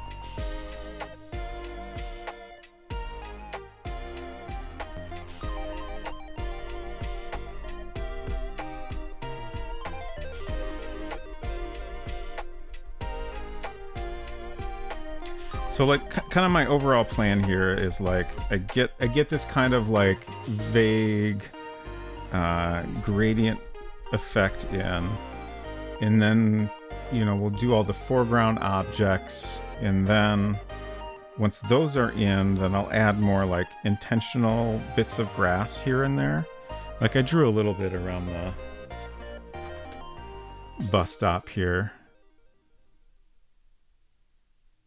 It's not super clear, but you know, there's little bits of grass poking out of the ground there. And you know, I'll do that in more places, and hopefully that'll help like sell the overall look I'm going for here. I think this looks decent. It's not terrible. It feels like a good start to build on top of.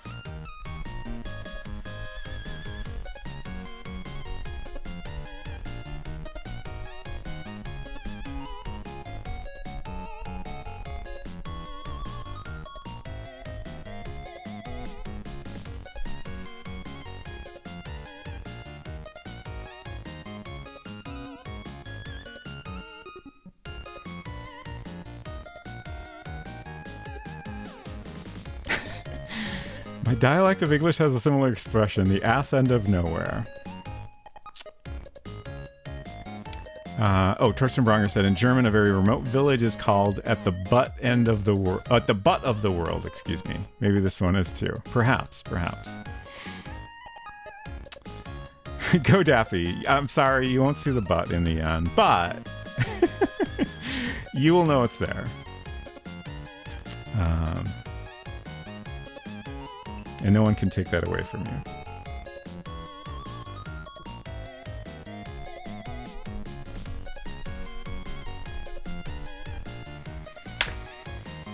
Bumfuck nowhere is an expression I'm familiar with. Interesting. I've definitely heard that one. I've definitely heard the ass end of nowhere quite a bit. At the butt of the world is definitely a new one. But I'm not familiar with very many German idioms. Is idiom the right word here? Phrases?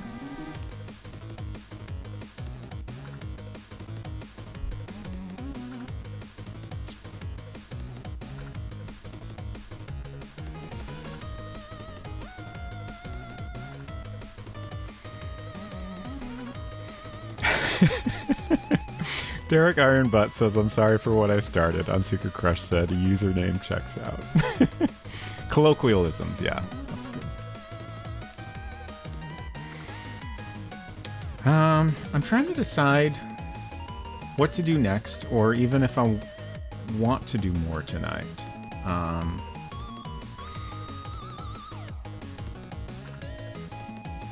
Like, I think we're very close to the point, if not there already, where I need to just like let this dry thoroughly for 24 hours and then attempt to transfer the drawing on top of it.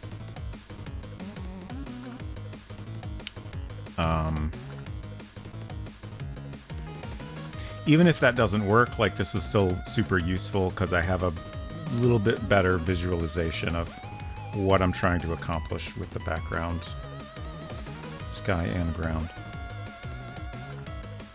So that'll be helpful even if I end up doing a different process for everything.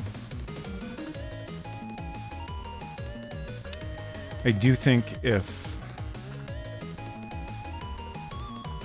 drawing on top of this doesn't work out well, I might look into doing some kind of mask.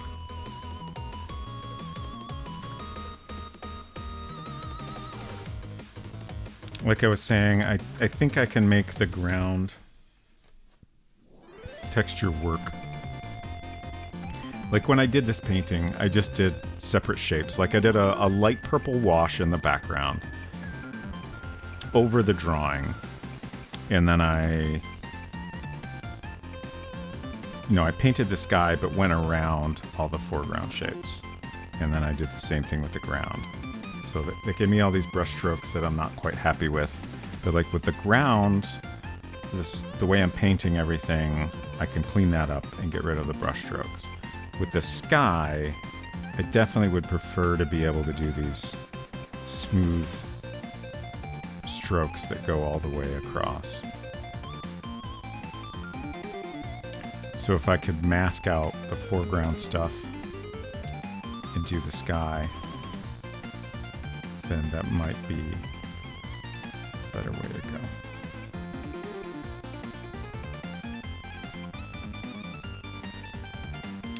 And it sounds like the mask I was looking at works pretty well. There were some people that seemed to be having trouble with it, but I think a lot of people were using it on paper, which I imagine is a bit more difficult. I would be surprised if I had any trouble on canvas, especially with gesso over top. Like, I would think it would peel off just fine. Like, that's what it's made for. It says it works on canvas or paper. So.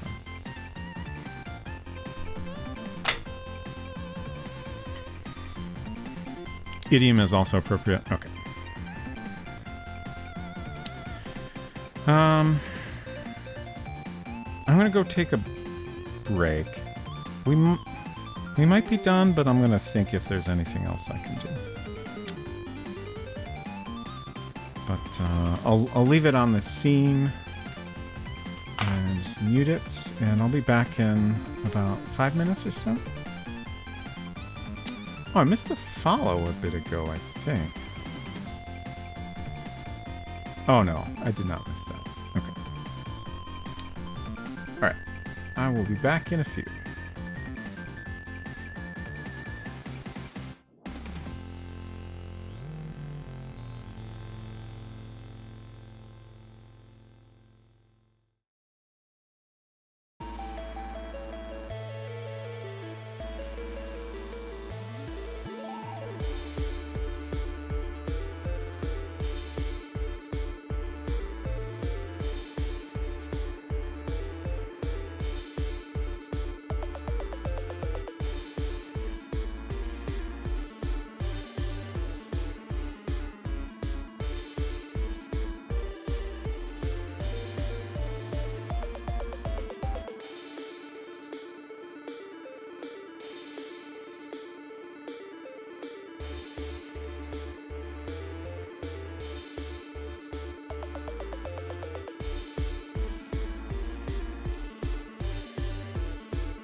Hello, hello, hello.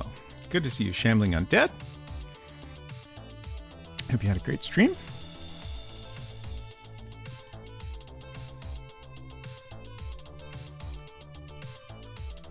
Ooh, puzzle time. Nice.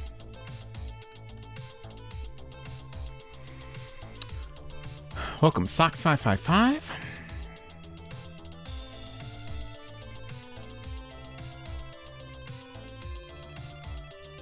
Oh, it took me a minute to understand Yomimano's comment. It's raining Max. I assume that was the celebration emotes from the raid. I don't see those on my stream, but they are there. I just forget about them sometimes. Thank you. I'm glad you think it looks good. I am pretty happy with it myself. I'm still a little uncertain that I will be able to get everything looking how I want it in the finished painting. But like every week, I feel like I'm learning more and making progress. So again, here's our previous best attempt. And then here's our experimentation from last week that didn't really come out how I wanted it to, but it was some useful playing around, I think. And now I'm just taking another attempt at the background. So I'm very, very happy with this gradient for the sky. That's pretty much what I was trying to accomplish. Very, very close to it. And then the ground,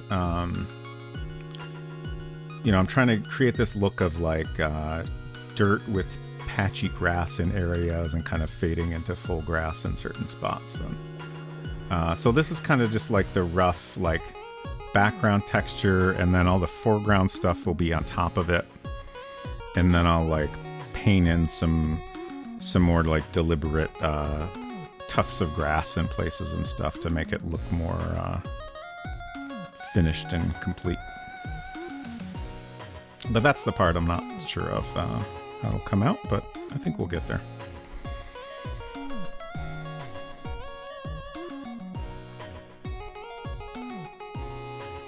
Culinary Disaster, great to see you. And thank you.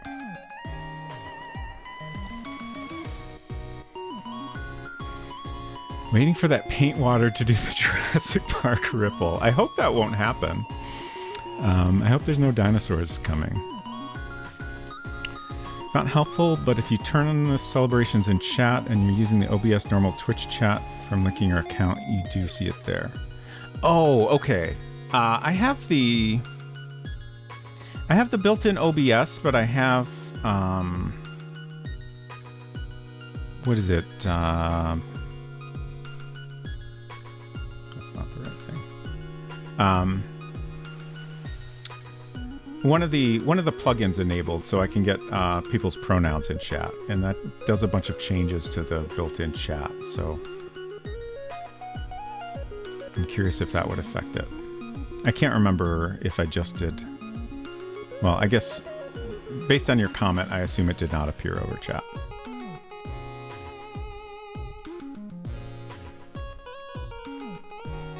So perhaps I should change that. 67 says, I fear not the man who has painted 1,000 paintings, but who has painted one painting 1,000 times. Bruce Lee? Question mark? Interesting. Hopefully I won't have to paint this 1,000 times, but well, I won't. Hopefully after 4 or 5, maybe 6, it'll look pretty decent. Yeah, very different from last week's vibe, but I think closer to what I was going for.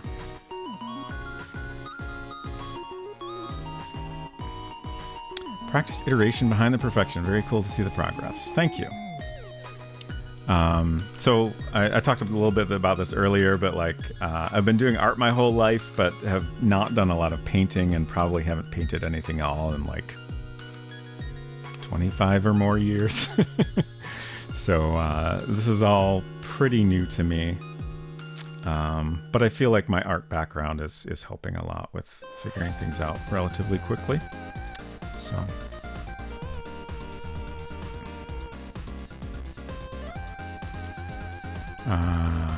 oh yeah, Frank or Z, right. I think yours are set up for just the main scene. Okay. Yeah, I set that up a while ago and I've barely thought about it since. I think the original quote was just for kicks. Got it.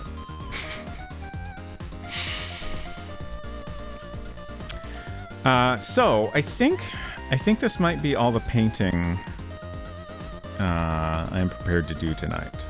The next step will be letting this thoroughly dry, and then I got some graphite paper. So this is kind of what I was doing by hand with charcoal. It's just sheets of paper that have graphite all over one side, and then you put your drawing over it, trace the lines you want to transfer, and then the pressure transfers the graphite onto your surface. So I'm hoping this will be a little bit less messy, because I don't want to get a bunch of graphite all over the painted stuff. But we'll see. If that doesn't work, I have some ideas for how to do this process completely differently. But I figured it was worth a shot. But I figure we still have some time, so maybe I can clean up a little bit, and then we can do some Maupiti Island speed runs. It sounds fun to me, at least. Hopefully it sounds fun to everybody else. I'm not really set up for it, but I think I can get there pretty quickly.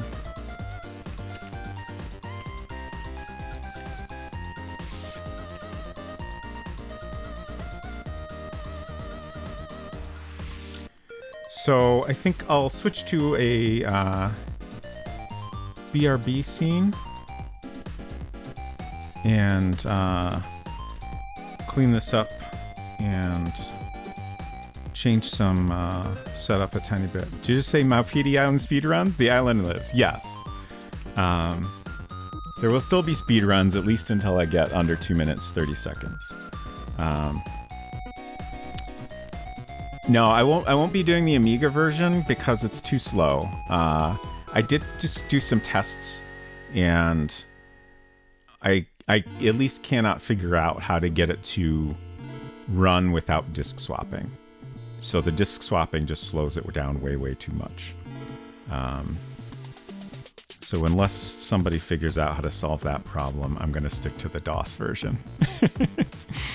Then you're the owner of both categories, sure. But for now, that doesn't really matter.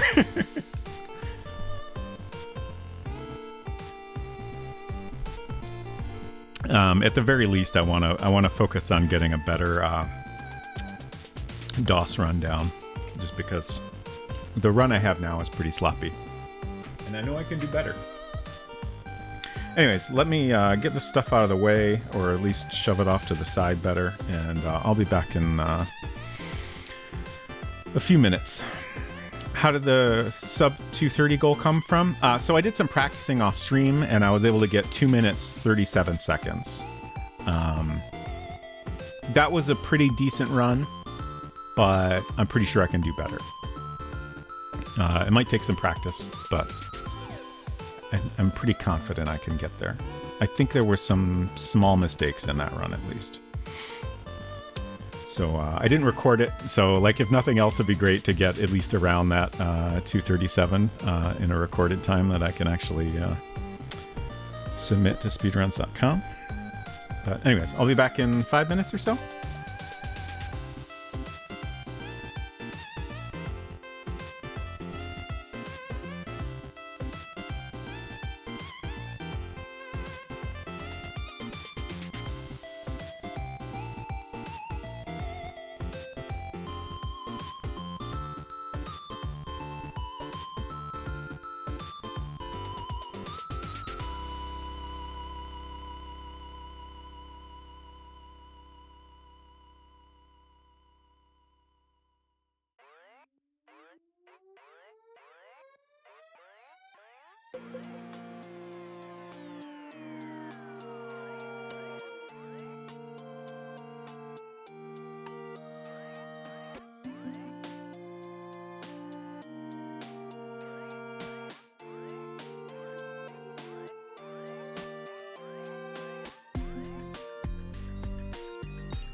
Okay.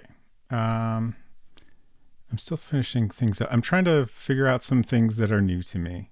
Um, I can't figure out how to refresh a browser source, which is not a thing I've ever had to do. I updated the text at the bottom here, but without being able to refresh, it's not correct.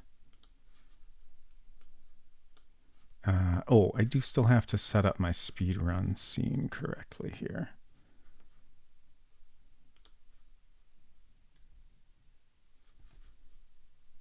Let's see, we'll just...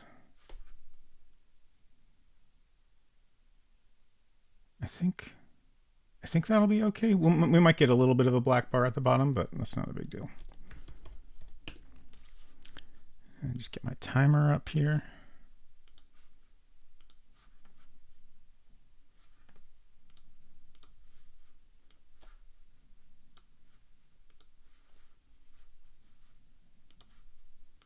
And now I just need to rearrange things.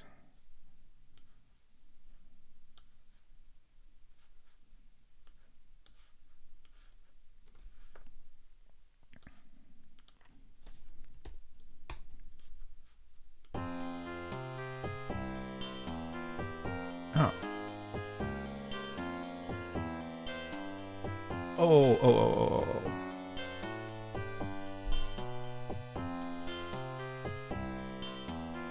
Okay, I see what's wrong.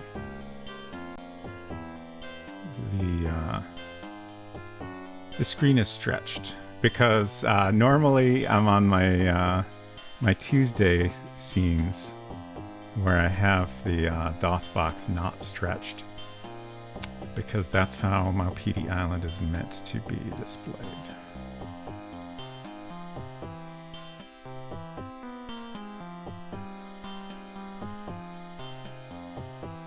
Okay. That's how it ought to look.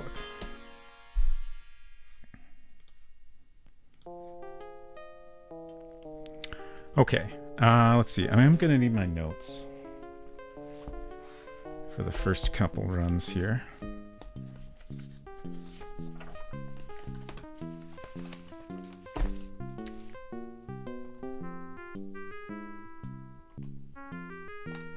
Reset the timer. Okay. So, at least until I get a decent time, like I think my best recorded record is 3:15. So I at least want to get as good at that doing this same process. Just because when I did some runs at the end of stream last on Tuesday, I was getting tired at that point, and I hadn't practiced in a bit, so I made lots of mistakes. Once I get a good time, we can potentially experiment with using the number keys on the keyboard to open the menus, which would definitely speed things up further. But for now, I'm gonna not worry about that. So I will hit no, or I will start the timer, hit no, and cycles. We want max cycles. I almost forgot about that.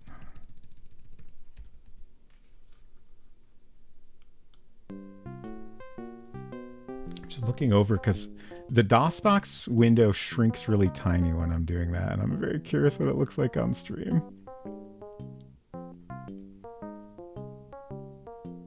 Huh, is it not even showing when I do that? That's fascinating. Still love the dithering colors in this first room. Yeah. I definitely feel like just there's... The art in this version of the game just feels so polished and perfect. Like the animation is great, but the art is not quite as good in the Amiga version. It has aspects of the art I appreciate, but this is just so great looking. Okay. Hopefully its capture is good. I'm trying to think of what's a... Oh, my mouse isn't moving around, is it? Okay, so the capture's messed up. That's weird. I don't know why that happened. Let me just fix that real quick.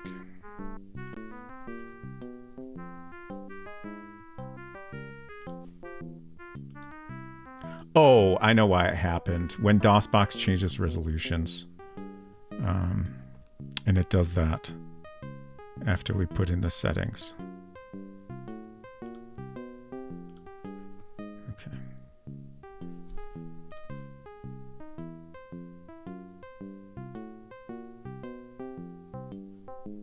Should be good now. Yeah, okay, great. Okay, so we're on max cycles now. I'm going to start the timer, hit no, and then we will sleep until 1 a.m. Then we'll go to Maggie's, and hopefully it'll all start to feel familiar from there. Here we go. I'll maybe try not to go like too fast this time. I think it'd be better to take it a little bit slower and avoid mistakes. Oh, we let time pass. We'll see if that messes up the run. It might. Because if my timing is bad, then we will get killed.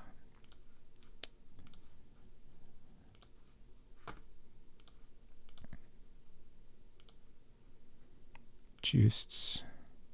North Beach. Yeah, there we go. Whoops. At least it doesn't take long to get to that point. It'd be a lot worse if that was like a 45-minute run and we were half an hour in. Okay. So we reset. Here we go again.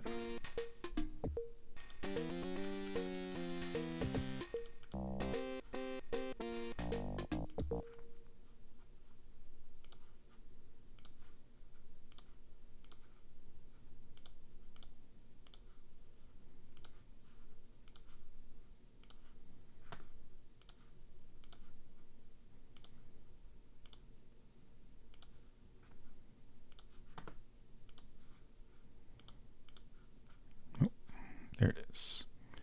Okay, 5, 4, 2, 3, 6. 5, 4, 2, 3, 6. First try. Nice. The placement there is tricky. And then we go to the well. Make sure I grab that. Okay. Cord on the tree. Stone in the slots, and then we need to wait until 4.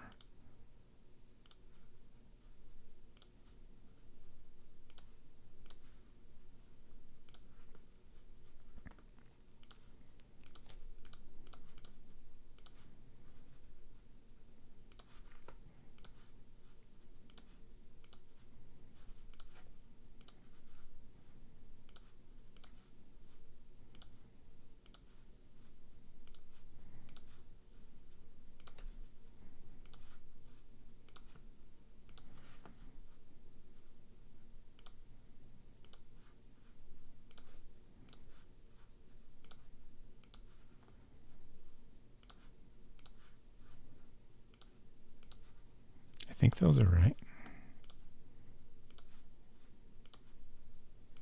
Nice. Okay. Revolutionary. Sue. Anita. Nobody. Marie. Arms traffic. Samara. Roy. Wig. Lucy. Dead. Other. Chris. Trees. Roy. Book. Decode. Piano. Winds. And that's it. 235. Nice.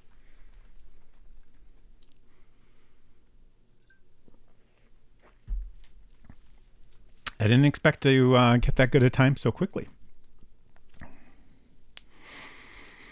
I still feel like under 230 is doable without changing that run. Probably. Like there were small mousing errors I made. Thank you. But I think let's experiment with. All right, we need to fully restart DOSBox here. It's kind of a bummer of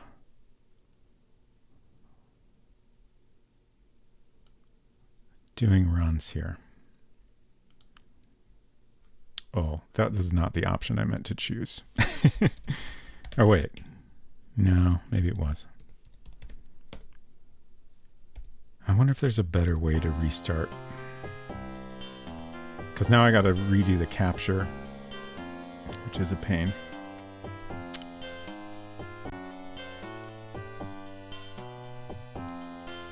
I guess I could do a different capture type, but I'm not going to worry about that for right now. The things you think that could be changed other than execution. So we're going to experiment now with that and see how it goes. Thank you, Snowy.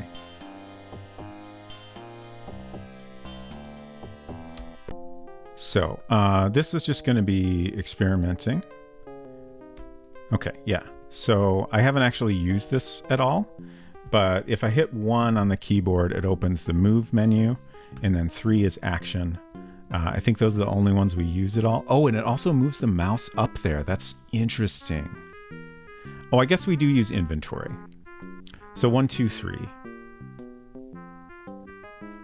So let's just, I'm not going to start the timer at all. Let's just go through the run using the keyboard and see how it feels. Oh, that's weird. Oh. Okay, so what's happening here, y'all can't really see this well, but I am not using mouse capture with DOSBox, so it's just putting the mouse wherever my macOS pointer is. So if I hit 3, it moves the DOS pointer up to the menu, but then if I move the mouse at all, it's immediately jumping down to where my Mac cursor is, which could be advantageous, but I don't think it's really what we want. Like if I use it well, it could help, but it feels like it's gonna be disorienting. Let's see if I can. The music is pausing because I'm looking at menus here. I don't know if I can change that setting. Oh, capture mouse. Okay. Okay. The mouse movement is going to be, oh wow, it's very fast. Okay, that's it's going to take some getting used to, but we'll try it. So, oh yeah, that's so fast. Let me see if, oh no. Okay. Mouse wheel movements, that's not what I want. Auto lock mouse, I have no idea what that would even do. All right.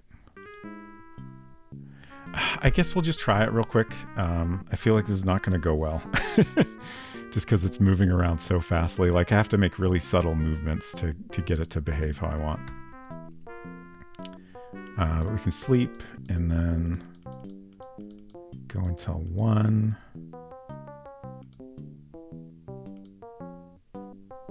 And then, oops, I already forgot. So then I can choose on screen. Jeez, this is so chaotic. And then 3, search. Like it'd be great if I could use the keyboard for selecting the other menu items, but as far as I understand, that's not an option. Yeah, I don't think I can tolerate this. I think there might be some settings I can adjust the mouse speed, but I don't want to fuss with that on stream. Okay, so let's abandon that. But let's try using the, That might not be bad, actually. Just using the keyboard shortcuts but then not capturing the mouse. It's a little weird, but I think I might be able to get used to it. It's just my instinct is, the pointer's up there, so I want to move down, but that's not actually what I want. Okay. Let's do another test run with this approach.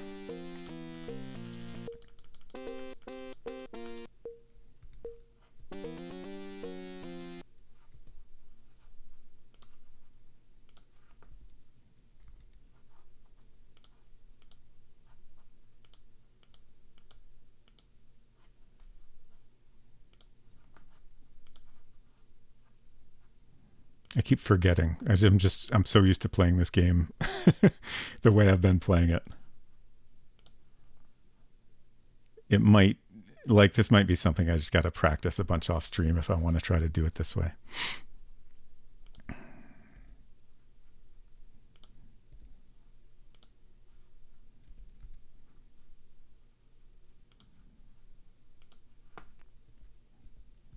Oh, interesting. So so the number keys just move the mouse pointer to set positions. So in this interface, it's like moving it to positions that are not always useful. Action happens to line up with 3. I didn't actually want to take that. I guess 2 lines up with continue fine. And then this part is tricky because I've screwed this up a couple times. The mouse placement is precise, and I haven't really figured out exactly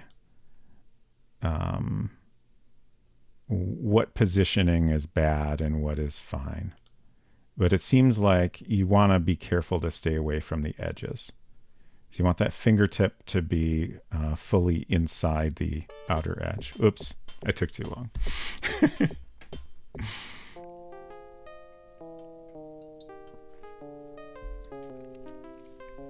I think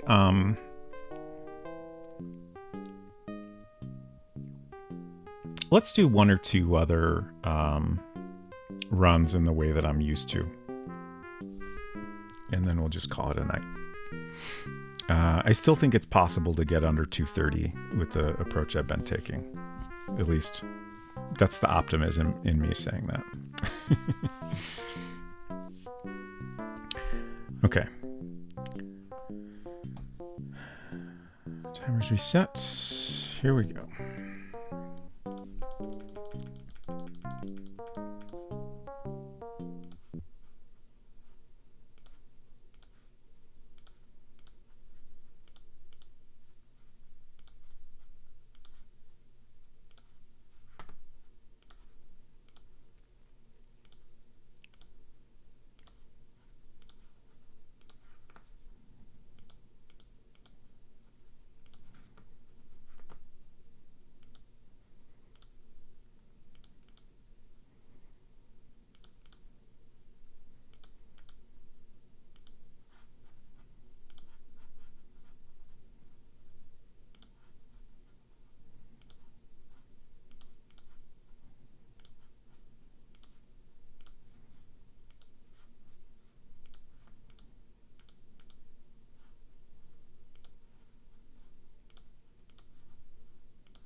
Tried to right click, but that's not helpful there.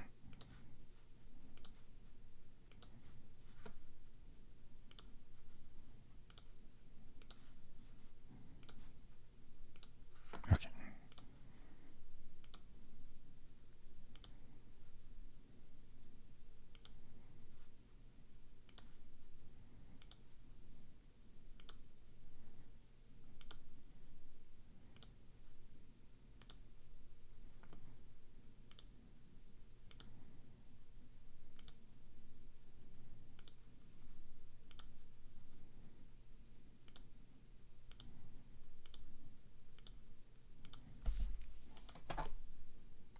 219. Nice. Whew. I did not expect to do that good. Thank you.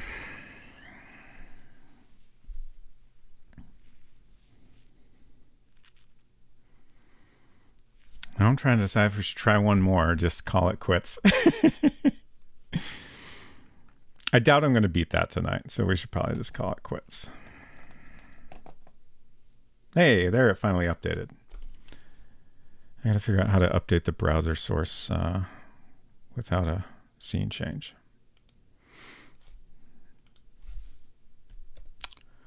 All right, so that's it for tonight. I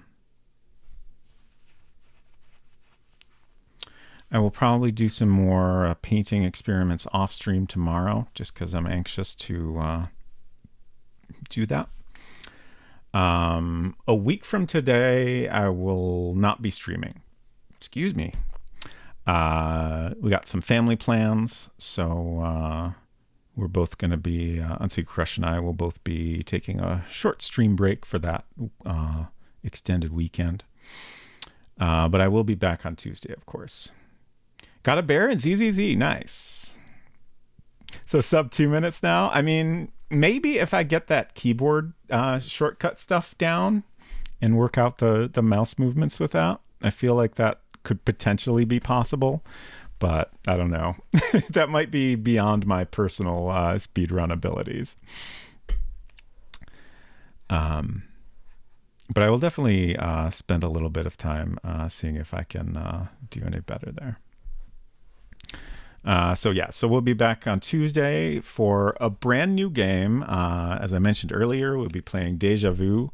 A Nightmare Comes True, I believe, is the subtitle. That is a MacVenture game, so in the style of Shadowgate and Uninvited. It's actually the first of the MacVenture games. And it's like a detective mystery. You play as a former boxer turned private eye who wakes up in a bathroom with no memory of how he got there. And I've heard good things about it, so I'm sure it'll be a lot of fun. And of course, we'll be playing the Mac version. I've done this with the other MacVenture games we played, so I imagine we'll check out the NES version once we finish the Mac version. Also got a S-rank lady soldier something. Nice. I don't have either of those yet. Counter said it looked like there would be a max 5-ish second to gain in terms of execution from that last run. Yeah. Like there were definitely still some minor mistakes there, but I know I have a hard time doing everything like super perfectly every time. So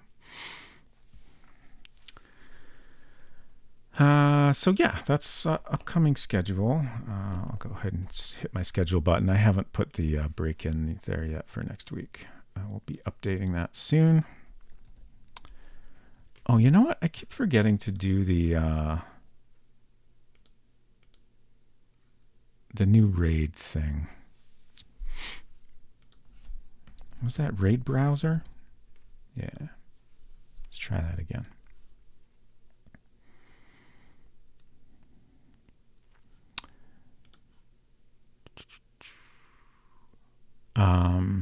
Let's see. We'll give Unsecret Crush a shout out, of course. She'll be streaming on Monday.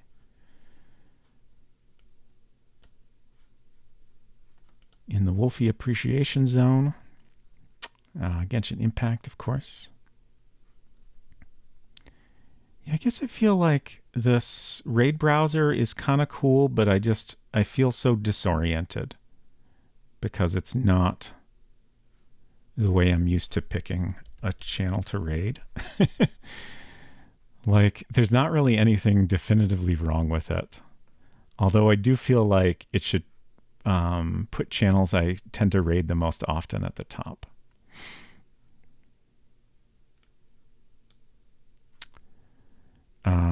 I think we're probably going to rate Ghoul Babe. She's been playing Leisure Suit Larry 3. I was lurking over there the other night. And it was a good time. Silly games, but they're fun.